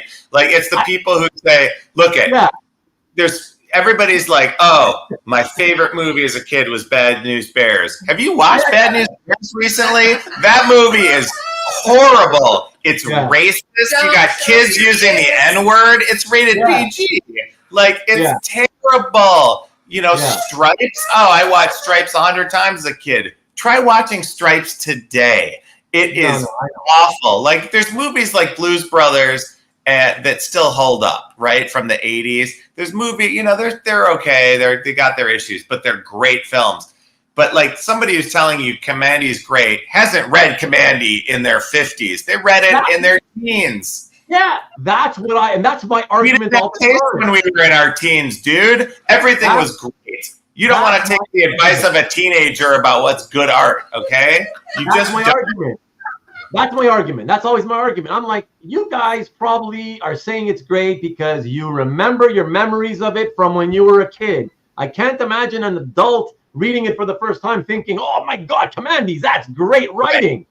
Because it's not. And with all respect to Maki Poo Poo and #1 Marvel fan, you haven't watched Stripes in the last few years. That movie goes off the deep end. That second half is not even watchable. Are you kidding me? When they're in that, that mobile, urban assault vehicle, that thing is trash. And believe me, I met Harold Ramis. I've met Harold on several occasions and worked with him. Rest his soul, he was a great man. Stripes is not what he's going to be remembered for, okay? He's going to be remembered for Groundhog Day. He's going to be remembered for Ghostbusters. Stripes is not going to be something where people are going to be talking about it. With all due respect. Sorry, Tom. You're not right. Everyone's defending Stripes. None of you have seen this movie in the last 30 years. Nostalgia. What brings us to this art form. We collect art for nostalgia. But you can't say a movie you liked as a 15-year-old is just unequivocally good if you have not seen it in the last few years. Trust me. Oh, my God. Everybody's loving the Bad News Bears as well. Oh, my gosh. No, you have not seen it. I will die on this. Trust me. Peter is claiming that he has rewatched it and he was fine with it. No. Not with your kid. Everybody's defending both of them. Wow. That's a fact. They're drinking and using the N-word within the first 15 minutes of Bad News Bears. Oh, my God. How is, look at, okay. That is so funny. People are asking about Meatballs. Does it hold up? Now that is not one I've seen. So I will take my own advice and not comment about Meatballs because I've not seen it in the last 30 years, but I'm guessing not great. Oh my God. Yeah, Stanley, that's what we should do for the second edition of that movie show we did. We should do it. We should do that plan that we had of maybe doing a watch along. I don't even know if it's capable of doing that on YouTube. That movie by Scott Baio, it was called Zapped or something, where whatever that one was, where he's lifting the girl's skirt on the poster. Wasn't that it? Anyway, I'm not going to get into movies from that time period. Most of them were not great. They have not held up. #1 Marvel fan. Blazing Saddles must suck bad then. Yes! No, yes. Blazing Saddles is an exception. That is a classic. You will hear no bad words about Mel Brooks. Oh my gosh. Come on. I actually saw it, I don't know, not that long ago. Maybe, I want to say 2 or 3 years ago. And I just kept covering my head. I was cringing that was rough, man. Oh my, no. Even, what's funny? Because that's from the 70s. But even from the 70s, I was like, you know what? I don't feel that even had I been an adult in the 70s, and, you know, I listen, I grew up in an area in the 70s when I was a kid in the 70s. I was surrounded by black people, mostly Jamaican, of Jamaican descent, okay? But it was predominantly a black area. And so I'm aware that people threw the N-word around, you know, like it was nothing or whatever. I didn't. I was, you know, we were taught you don't do that, and we understood, you know. But I'm watching this movie, and they're, oh my God, the way they talk, I couldn't take it. So, Josh, I don't know how you can say Bad News Bears and Stripes is awful, but then defend Blazing Saddles. Blazing Saddles, oh my God. Because Bad News Bears is a children's movie and Blazing Saddles is a comedy for adults. And I will also add, this. It's different. We watched Young Frankenstein with Mel Brooks in attendance recently at the Chicago Theater, probably in the last 5 or 10 years. And when you watch a Mel Brooks movie in a theater full of people, it is a different experience. So, yeah, Kasra, I have not watched the Stripes extended cut. Right. You're missing it. Porky's was good too. Come on, like when you were like 12, maybe. Yes. Come on, man. I mean, that might break the internet with this group. Yeah, exactly. Heather Thomas from Caesar, what's up?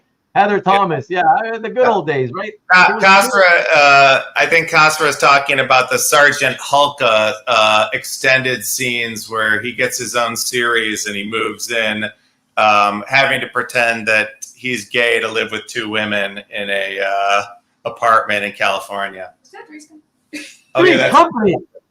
Three's Company. Favorite sitcom of all time. Three's Company, by the way. Just let me put that out there. We agree on that. That was great. Yeah. Thank you. Yeah. Tim, Kasra is shocked that you're on video. Yeah, I don't like even having pictures taken of me. So this is. Oh, you're one of those. Yeah. We've converted him.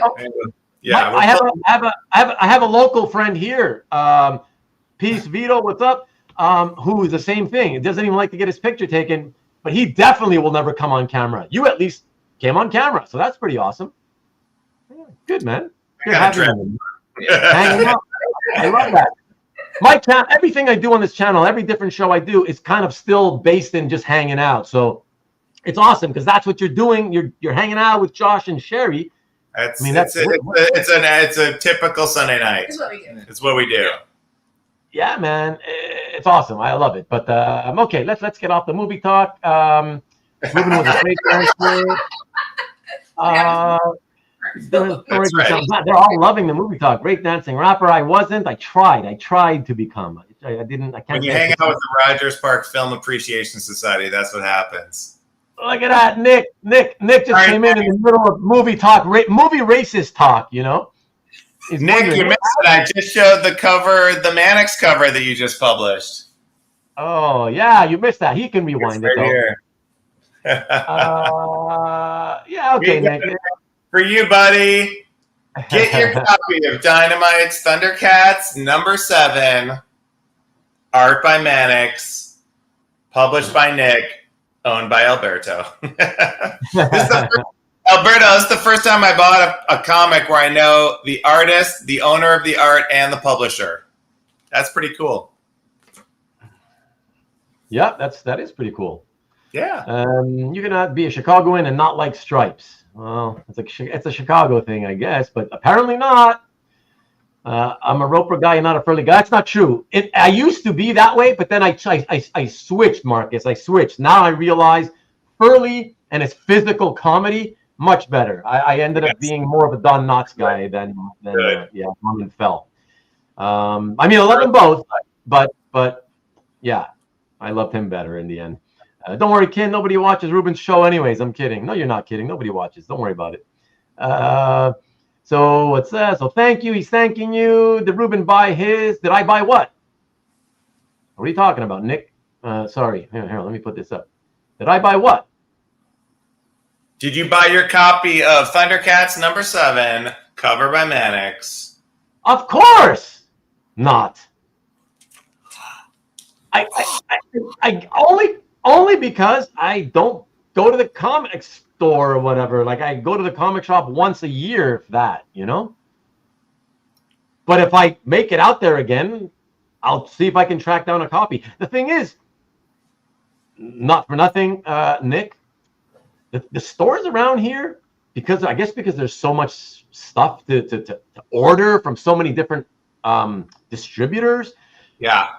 I noticed that they will not order like all the production from a given publisher. So even for Dynamite, something like Thundercats, they might. I'm not saying they won't, but given what I've seen in the past for stores around here, I would think that they may not get something like Thundercats. Like they're very selective about what they'll get, or they'll order them only for the people on the what we call the reserve list, you know, the pull list or whatever, and they don't bother to like keep any for the shelves, you know. Yeah, it's really crap because it's tough because it doesn't let somebody sort of go into a store randomly and let me try this. I'll take a shot at this one and read our this. comic shop, you can order specific issues, and you can also go in and have them pull variant covers. So I, in advance, had them pull that one.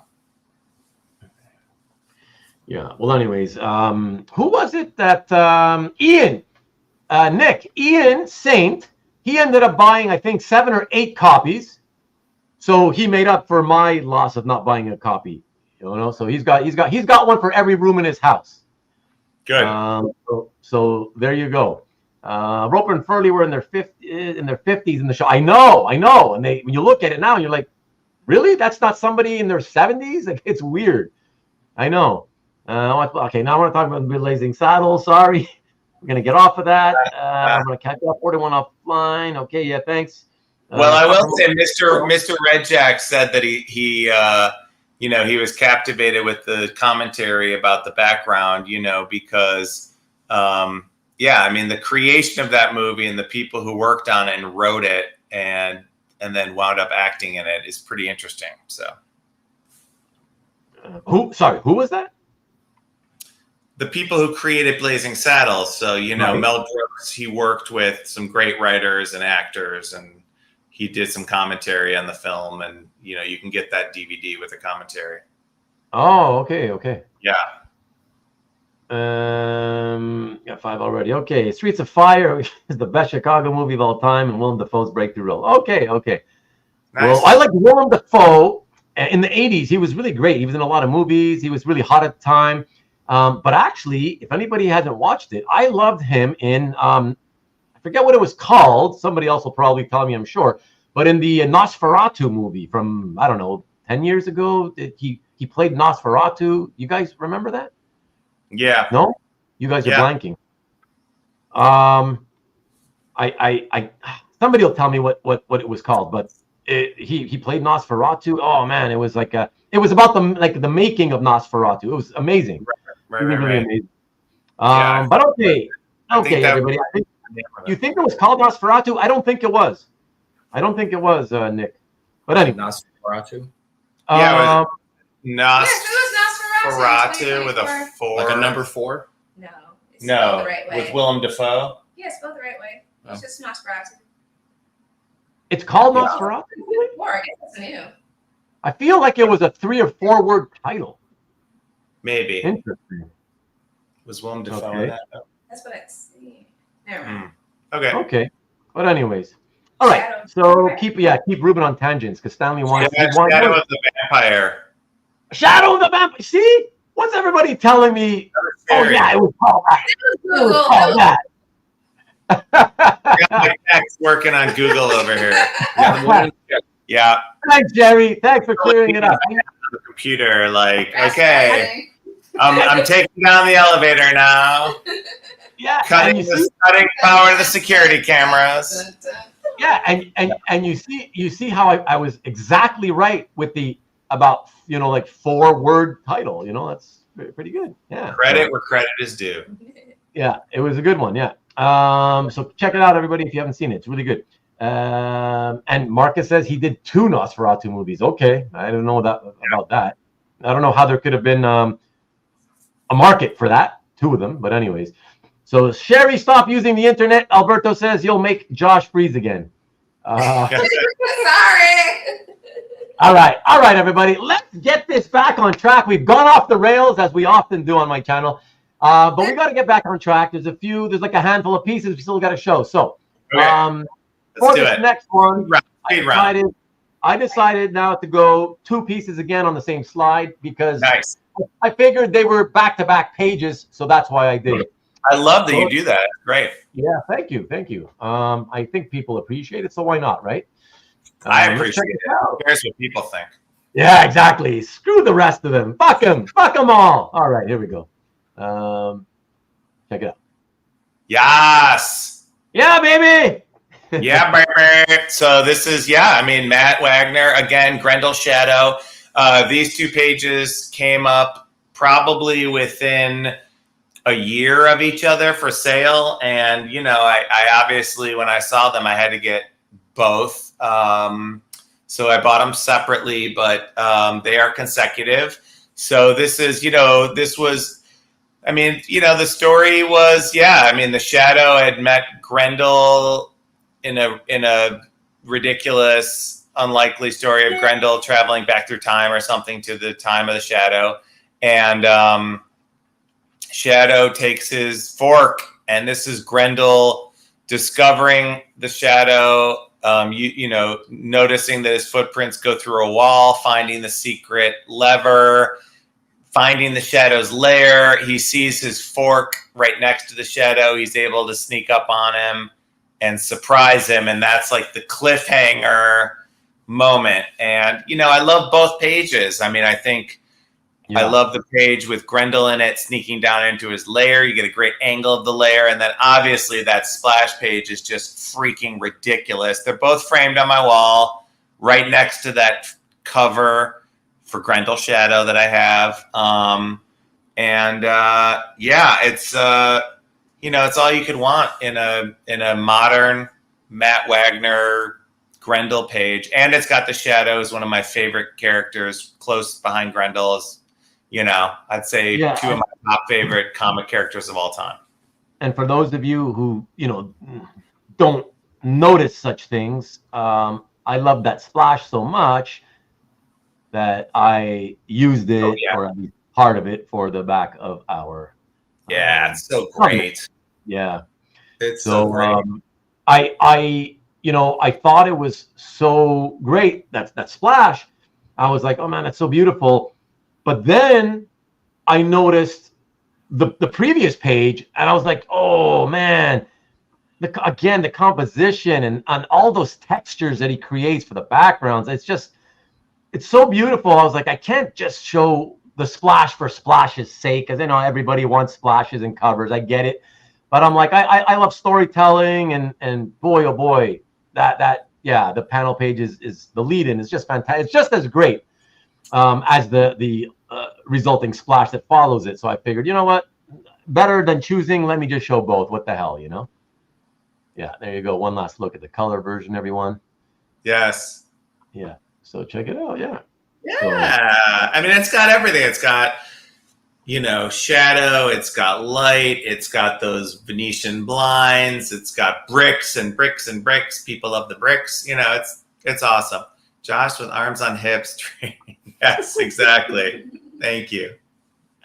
And Nick said, always great seeing fans who love the art that we published. Proud Papa. Oh, such a fan, Nick. Well, Nick, he's published so much great stuff over the years, and he's got such great taste in art, and he's brought so much joy to us. It's a beautiful thing. So for sure, and perfect timing for a segue. Just real quick, to let everybody know, if you haven't noticed, if you're not subscribed and note, if you don't get notifications from my channel, 2 Sundays from now, so not next Sunday, the one after, Nikki B will be my guest here, because again, for those of you who don't know, it is Dynamite Entertainment's 20th anniversary publishing comic books, and he agreed to come on and we can shoot the shit about his whole last 20 years of publishing as a publisher.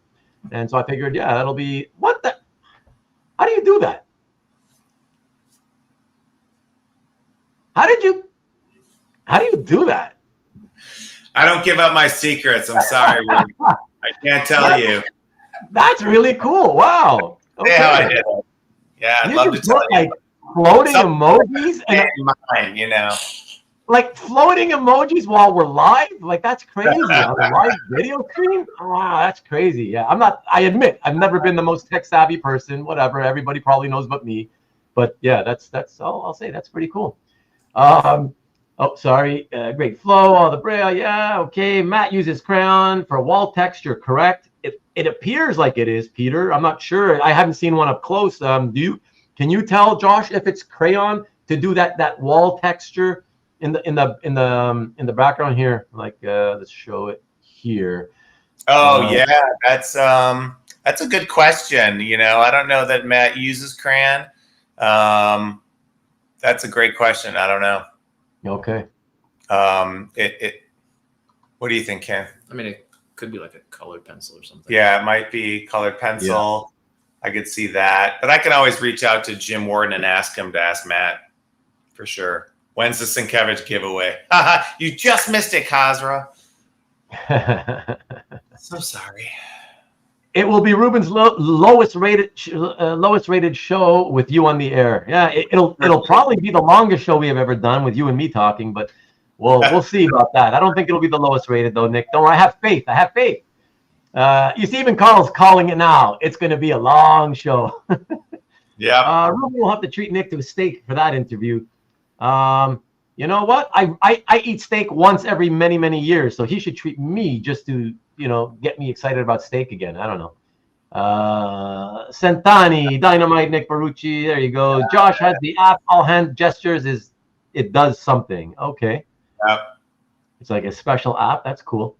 Thomas is gonna play my secret. Maybe a grease pencil. I don't know. Yeah. Could be.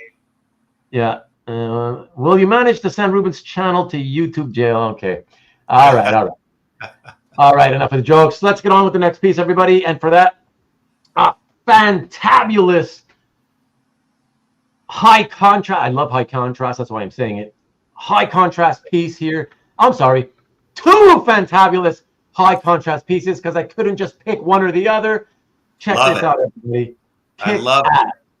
Unpublished, so you won't be seeing colored versions. Check this out. Yes. Hell yes. Oh my God. Yes. Yeah. Talk to us about this a little bit, man. Oh my God. Well, I mean, first of all, I love Chris, his work. I love all his Daredevil stuff, Batman, Firepower. I read it all. I get it all. He does these Battober things once a year where, once in a while he does a drawing every day for all of October. It's a different Batman theme based on a word. So the one on the left is trapped and the one on the right is elegance. And so he just takes the word, he draws something inspired and, the trapped, that's, you can just imagine off screen, the penguin laughing in his penguin laugh with the Caped Crusader and the Boy Wonder trapped in that cage, that like old timey, like 1960s Batman TV show type cage. It's great. Yeah. And then the elegance, I absolutely love it. It's, Selena. I love, obviously, Catwoman. I've got a few great Catwoman pieces, and you see her shadow, but she's in her outfit. But it's her in this gorgeous, elegant thing coming into a party, and Bruce is just like, "Hello." It's great, and in the way that Chris does it, and I just And Josh, can you just tell everybody approximately what size these are? Yeah, these are for probably 5x7, I would say. Yeah. Is that about right? It's bigger than 4x6. Yeah, 6x9. Yeah. I've got one in my hand right now. I'd say okay. It's a little bit, maybe 6x9. It's maybe 6x9. Yeah, that's cool. That's nice. And like this one, it's got a little piece on the back, but you can see it's got like a Batman sketch. Oh yeah. on the back. And, you know, I mean, Chris, I've never met him. I've had some emails with him. He's a super nice dude. I was lucky enough to get a commission from him a couple years ago. Again, you got to be like quick on the draw. Like most of these online things these days, you got to like, it's like 30 seconds and he's sold out. And I missed several of them, but I finally got one commission from him, and he was just great to deal with. He's lovely. His wife's lovely. They send you a little sketch card with like a Batman, just like a head saying thank you. They're very, a lot of gratitude, really good guy. Marcus mentioned that he's no longer doing those Battober pieces. Is that true? Have you heard that? I have not heard that, but I wouldn't be surprised. I mean, he's a busy dude, and I think it was something, he's not the kind of guy to just keep doing the same thing year after year. He'll do doodles now, and then every once in a while he'll like sell his doodles. The Battober were auctions that he did on eBay. So if you were lucky to get one, you were bidding against other people, and sometimes you'd be outbid. The sketches he just puts up on his website, and it's one of those like the Piranhas feeding, trying to get a little doodle for $100 or $200 or whatever. Yeah, is that all he charged? Oh, he's very reasonable for the doodles. Like the doodles are like 4x6, 3x5, small, but they're detailed. They're really nice, and some are like $100, $150, like And his commissions are also very reasonable.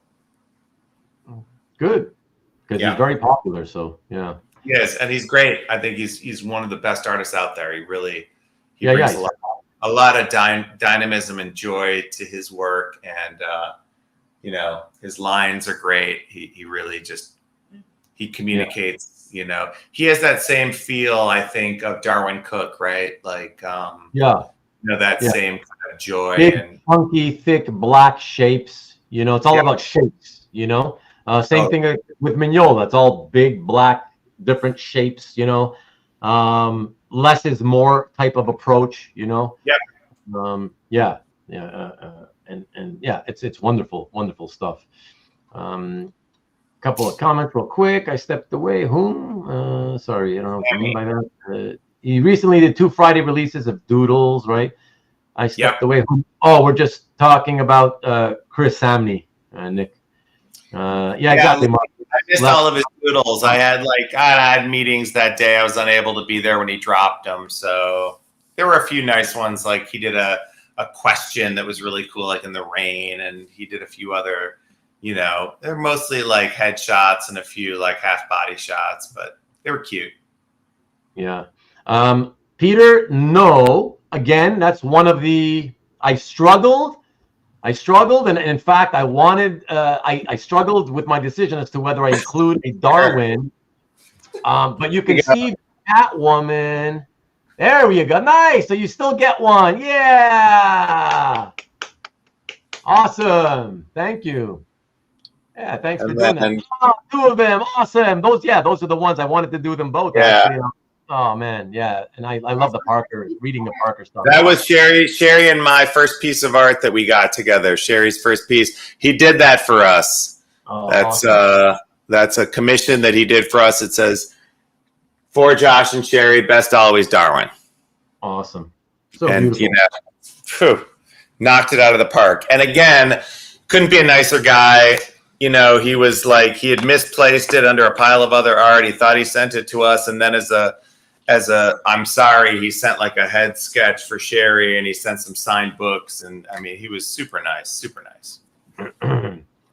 Yeah. So everybody says that he was super nice.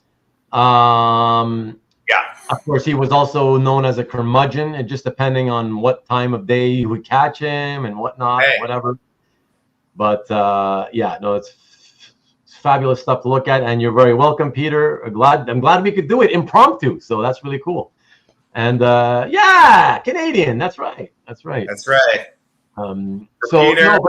Peter's a good guy. I'm happy to show him. For sure. But just so you know, Peter, that's the reason that I didn't include him, is because again, I can't. We're trying to pick about 20 pieces. some things need to get left out. Obviously, you can't show somebody's entire collection. And on shows like this one, where I want to kind of focus a little bit by showing, let's say, multiple pieces of the collector's, let's say, one of his favorite artists, in this case, Matt Wagner, right? Yeah. It's by putting, that's how I'm able to do multiple Matt Wagners. It's by leaving out other people that I would otherwise want to have in there. So there you go. Makes sense. But there you go. All right. So let's hit the next one. And that one is. I had to do an interior as well as the cover. I just had to, especially for that panel. It's so awesome. Thank you. Yeah, this one. Yeah, I picked this one up more recently. I got it from, Bill's art rep, who's a great guy. And what's interesting about this page is, not only, it's an interior page from Shadow number 5, of which I have the cover. And it's got the shadow, and it's got a lot of humor. So that third panel is just like a whole bunch of boxes with different shadow hats in it, which is pretty funny. Yeah. And then the fourth panel has been recreated. That's actually, it not only appears in this book, but it appears on the front of a portfolio that he published of all the covers from the first 6 issues of this series. So Sienkiewicz and DC put out, these full-size color prints of all the covers from the Shadow 1 through 6. Oh, okay.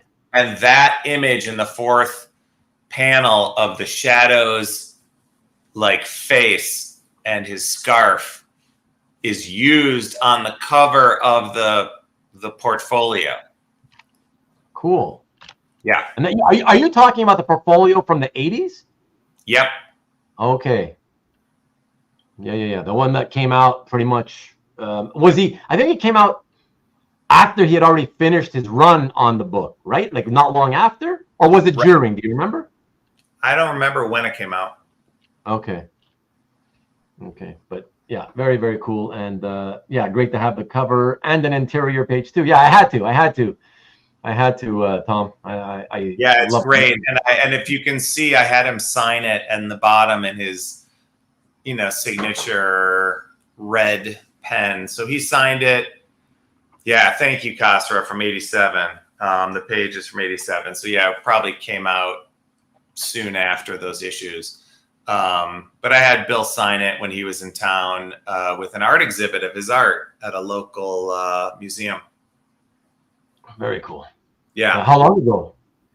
It was about 2 years ago. Oh, nice. Recent. Yeah. Very cool. Kasra, hey, are you ever going to come on and do a show and tell with me? What's happening? I want to show your collection too, and I want to have you talk to everybody about your background. Let me know. Would love to do it. Okay, so from there, we're going to go to the final piece of Josh's, I'm assuming now is his favorite artist, and or second to last. Yes, I had to make it Wagner heavy, but okay, let's just show it and talk. I'll forgive you. Oops! Whoopsie! Oh, look at that fake out! A total fake out! What? More Manix. What's happening here? Oh my gosh! Hilarious. Yeah. This is so great. You've got, I don't own the original art on the right, just full disclosure, obviously. I think we know where that is. But it's up for auction right now, currently at $90,000. Yeah, I was going to say, I think we know where that is. I think it's on Heritage. Yeah. And, my guess is it'll go for 6 figures. I don't know. My guess is it'll go for like $100,000. It's such a great cover, maybe less. But the Manix version was not $100,000. It was between $100 and $100,000. Somewhere in there, in that sweet spot. But I mean, it's again, Red Sun. We were talking about the Red Sun theme. It's so great. It's it's a beautiful. It's got Manix, and again, this doesn't do it justice. I think this is a scan, and the picture. The sun is so much brighter. It's so much brighter, and when you throw a black light on it, it just pops. He's using a lot of this. He's using a lot of these black light paints now for parts of his. Oh, is he really? Yeah. I think it's intentional that he's doing this. So it's really great. And when you see it in person, I mean, it's easy to underestimate Manix and be like, oh, this is just simple and fun and playful. But if you look at the detail that he puts into those inks, look at those legs of those dead guys. Like, yeah, it's funny. He puts X's over the eyes and it's joyful. And it's the fun that, Manix can do. But I mean, that's an artist at the height of his skills right there. I mean, there's so much detail in those inks, so much detail.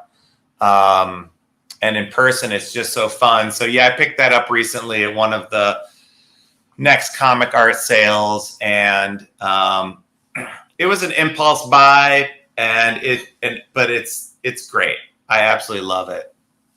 Yeah, that's great. I'm glad you mentioned how you picked it up, because I was waiting for you to stop talking so I could ask you. I was going to say, is that something you commissioned, or was it something that he had already done and you got a chance to pick it up? So. No. I mean, that's the great thing about Manix is, whether you commission stuff with him or you just buy stuff that he's creating, it's all Manix. No matter what it is, he'll put his touch on it in a way that will always be surprising and wonderful, and unique. And so that's I got a piece that's coming that I've been waiting on. I commissioned him, I don't know, 4 or 5 months ago, but like he finally finished it. He sent pictures, and I was just like, and I know what he can do, but every time I see it, I'm just like, Yeah, for sure. I get it. Look, and I'm not just a fan. I'm a president of the fan club. Got it. All right, let us go to a couple of pieces left, people. A couple of pieces, and we'll finally let these lovely people, get back to whatever party they're going to go to after we're done. And the rest of you could go to sleep, I guess. Sunday in Chicago, baby. Rogers Park is going to be rocking tonight. There you go. So second to last piece. And for that, we go to, I have to do it, another Matt Wagner piece, and a beautiful one. This is probably one of my favorite pages of all time, like period, like hands down, amazing. I think it's also the furthest I've gone physically to get a piece of art. Like, I didn't have to go to London to pick it up, but I did. I happened to be there, and so I was able to let the seller know I was going to be in London, and grab it. So I did. It's just such a great page, and I got to give a shout out to Marcus, because Marcus. You look at this page and you think, like, there's so much to say about how Wagner draws this character, and that one panel where he's leaning his head back, it's just so great. Or he's checking his watch. Like, how often do you ever see any character with an outfit, right? Check his watch, But then Marcus, like, on the piece, like, commented about the significance of the last panel, and like how the darkness of the window reflects like Grendel's soul or something, and that classic Marcus way of, really having deep insight into each panel of a piece of art, and it just, it speaks for itself. It's just it's Wagner at his best, I think, in terms of, kind of where he was at. It's phenomenal. Yeah. Yeah, with such subtle colors, the original looks nearly the same as the printed page. Yeah. Very, very noirish. Yeah. Yeah. Very, very, very cool. And Marcus says, I thought he was going to call me out for a cage match. One day, Marcus, we will meet and the match will be underway. Yeah, that's funny. Now, okay. All right, everybody. We have come finally. Yes, I mean, I'm joking. I mean, I don't personally care how long the shows go, but I do feel bad for people who don't expect it to go this long. So I do apologize to you, Josh, Sherri, and Ken, obviously. Grendel's we will be done very shortly. So we've reached that point in the show, everybody, where we are at the last piece. And as you all know, I not always, but usually try to reserve that last spot for the, so-called showstopper. And I mentioned earlier that I really debated hard on, I don't know if I actually said this, but the piece of You and Sherri in India by Gerhard, I was wondering, hey, to me, I just love it so much. Maybe I should keep this as the last piece, the showstopper. But then I was like, again, thinking of the crowd, I'm like, they're going to be like, most of these people are Marvel DC people. They're not going to be like, why? They're going to be like, what? Why would you keep that as the last piece? A bunch of Indian buildings and you and Sherri. Yeah, so family photo, basically. Yeah. A very expensive family photo. I was like, you know what? Okay, I love it. As long as I include it, that's what counts. So I figured for the last piece, the showstopper, I'd go with something for the crowd, something more meaningless, more super heroic, that these guys can kind of appreciate more. Any guesses as to what you think I would have picked for that, Josh, by any chance? Wow, something super heroic. No, you already showed that one. Did you do the Manix one? Yeah, no, maybe. Something super heroic. I mean, Ken said the Manix X-Men, which is interesting. That's a tough one. I mean, I do have an Avengers cover. It's pretty cool. I don't know. I give up. Okay. Well, I do want to say again that because I was so taken with that piece by Gerhard, and not only because of its physical beauty, the aesthetics about it all, right? But also what sort of puts it over the top for me is the fact that when you and Sherri included yourselves into it, it makes it so much more personal, right? Yeah. And I'm nothing if not all about the personal aspect of why we're in the hobby. I tell people all the time on the shows that I do every week that for me, what I love most about doing this, because I get no money out of it, what I love most about it is it's actually not showing art and talking about the art. It's actually between shooting the shit, talking that we do in between all the showing art and getting to know each other a little bit and having just a good time and, you know what I mean? Commiserating. It's all the camaraderie, bottom line, Yeah. And so that's why that piece meant something to me. And although I chose to show it early on, I figured, you know what? I can replace those feelings of personal meaning. I think I know where you're going with this now. By putting another piece to replace it that way. And I figured that would be a wonderful end capper. Yes. So that's what I'm going with. And so this is what we're doing, everybody. So check this out and enjoy. I know where you're going with this. Yes, I love it. Yay! Well, I mean, we're all in this one, so this is pretty amazing. Like, boy, this is a great piece. So, so that's me and Ulan. Ulan is a famous, underappreciated artist who, if you didn't get early in on Ulan art, it's too late. I mean, you cannot afford her stuff. But this one was amazing, man. This was Manix came to visit us in Chicago. I was giving Ulan a piggyback ride, which is, as you can see, immortalized by Manix. She's calling me Tito Josh, which means Uncle Josh. I was obviously making her balloon animals. She's covered in balloons. We were going all over Chicago together. That's Kin to my left. That's Manix and his wife, Meryl, on my right. And then that's Sherri flying on a plane because Sherri was in New York the weekend that Manix was visiting.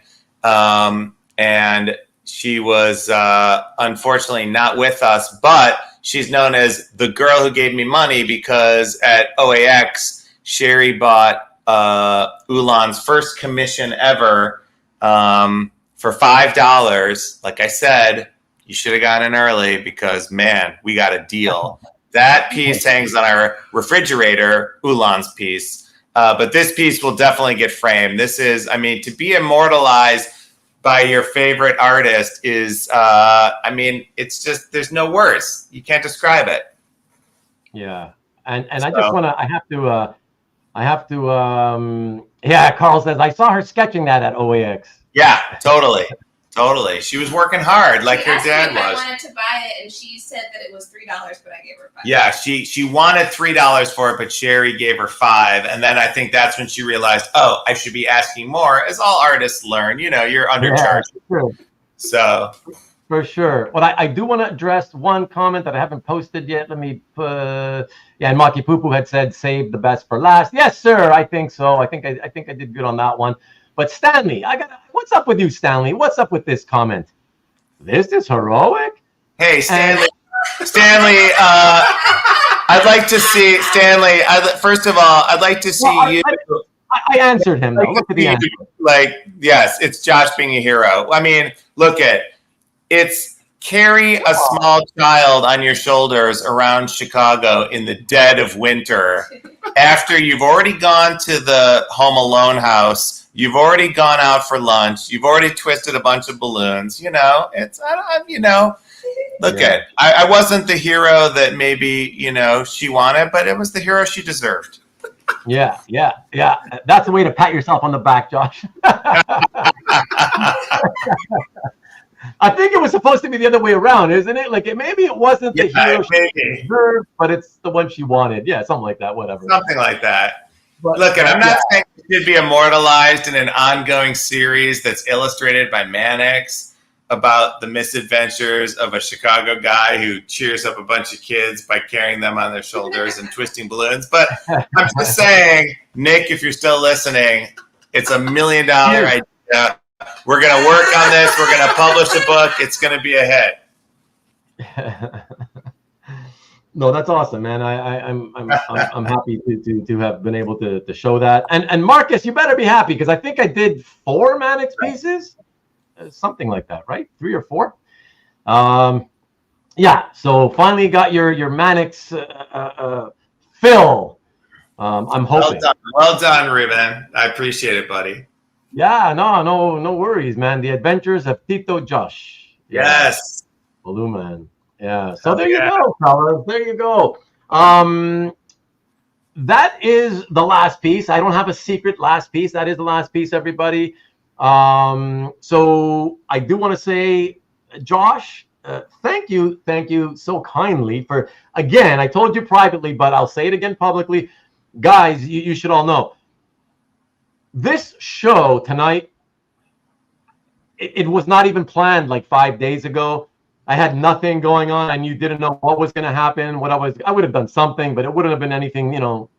It would have been me coming on and just shooting the shit with you guys, ad hoc like that. So, and then I spoke with Josh, and not only did he say, yeah, I'll do a show and tell with you. I said, by any chance, would you happen to be able to do it this Sunday? And he said, yeah, and like that sort of saved me from having to do some other bogus show. So yeah, man, like I really appreciate that, Josh.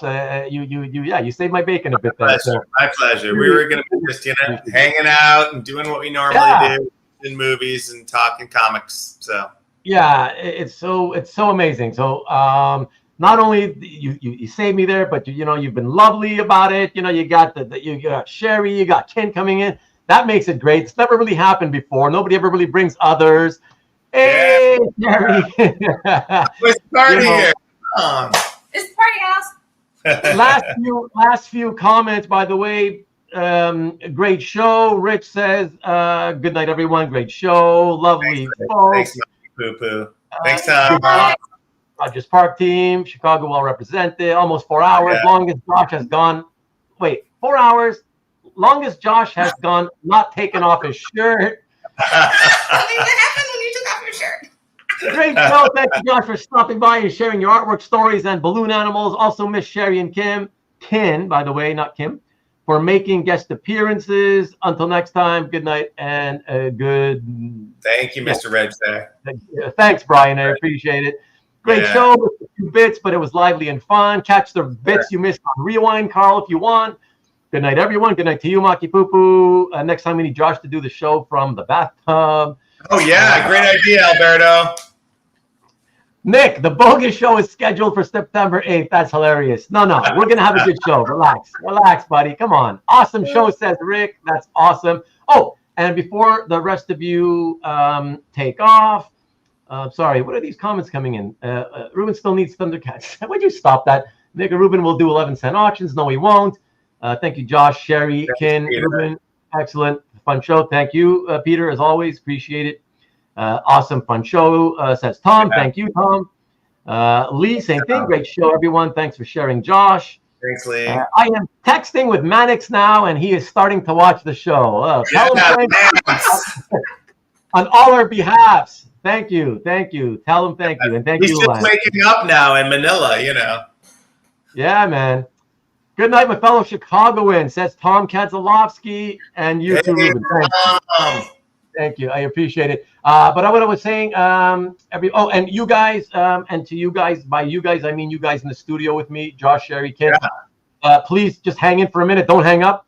As I say goodbye to everybody. Don't hang up, okay? Everybody, please join me next week, next Sunday, when I will be doing another show and tell. So check this out. And it is episode number 54 with Dave Kwok. And Dave's been collecting for about 12 years. He's got an interesting story because unlike most of us, he did not grow up with comic books. So that's always interesting to hear how he got into it, and should be a lot of fun.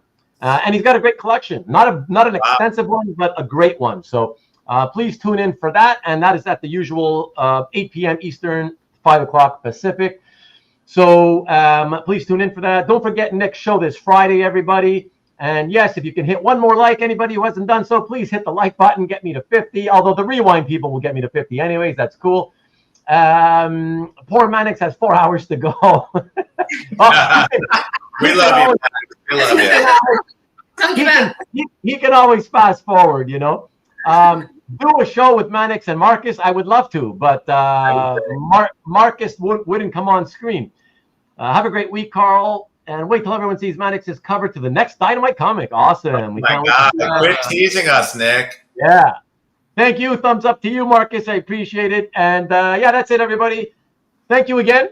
I appreciate you all. It means a lot to me that you come here every Sunday night and hang out for as long as you do. I know it's long. And you still stick it out every week. So I really, really appreciate you. And that's it. Yeah. So have a great week, and we will catch you next week again. Good night. And good night. Yeah. Good night, you guys. Thank you. Thank you again. Good night, everybody. Go Blue.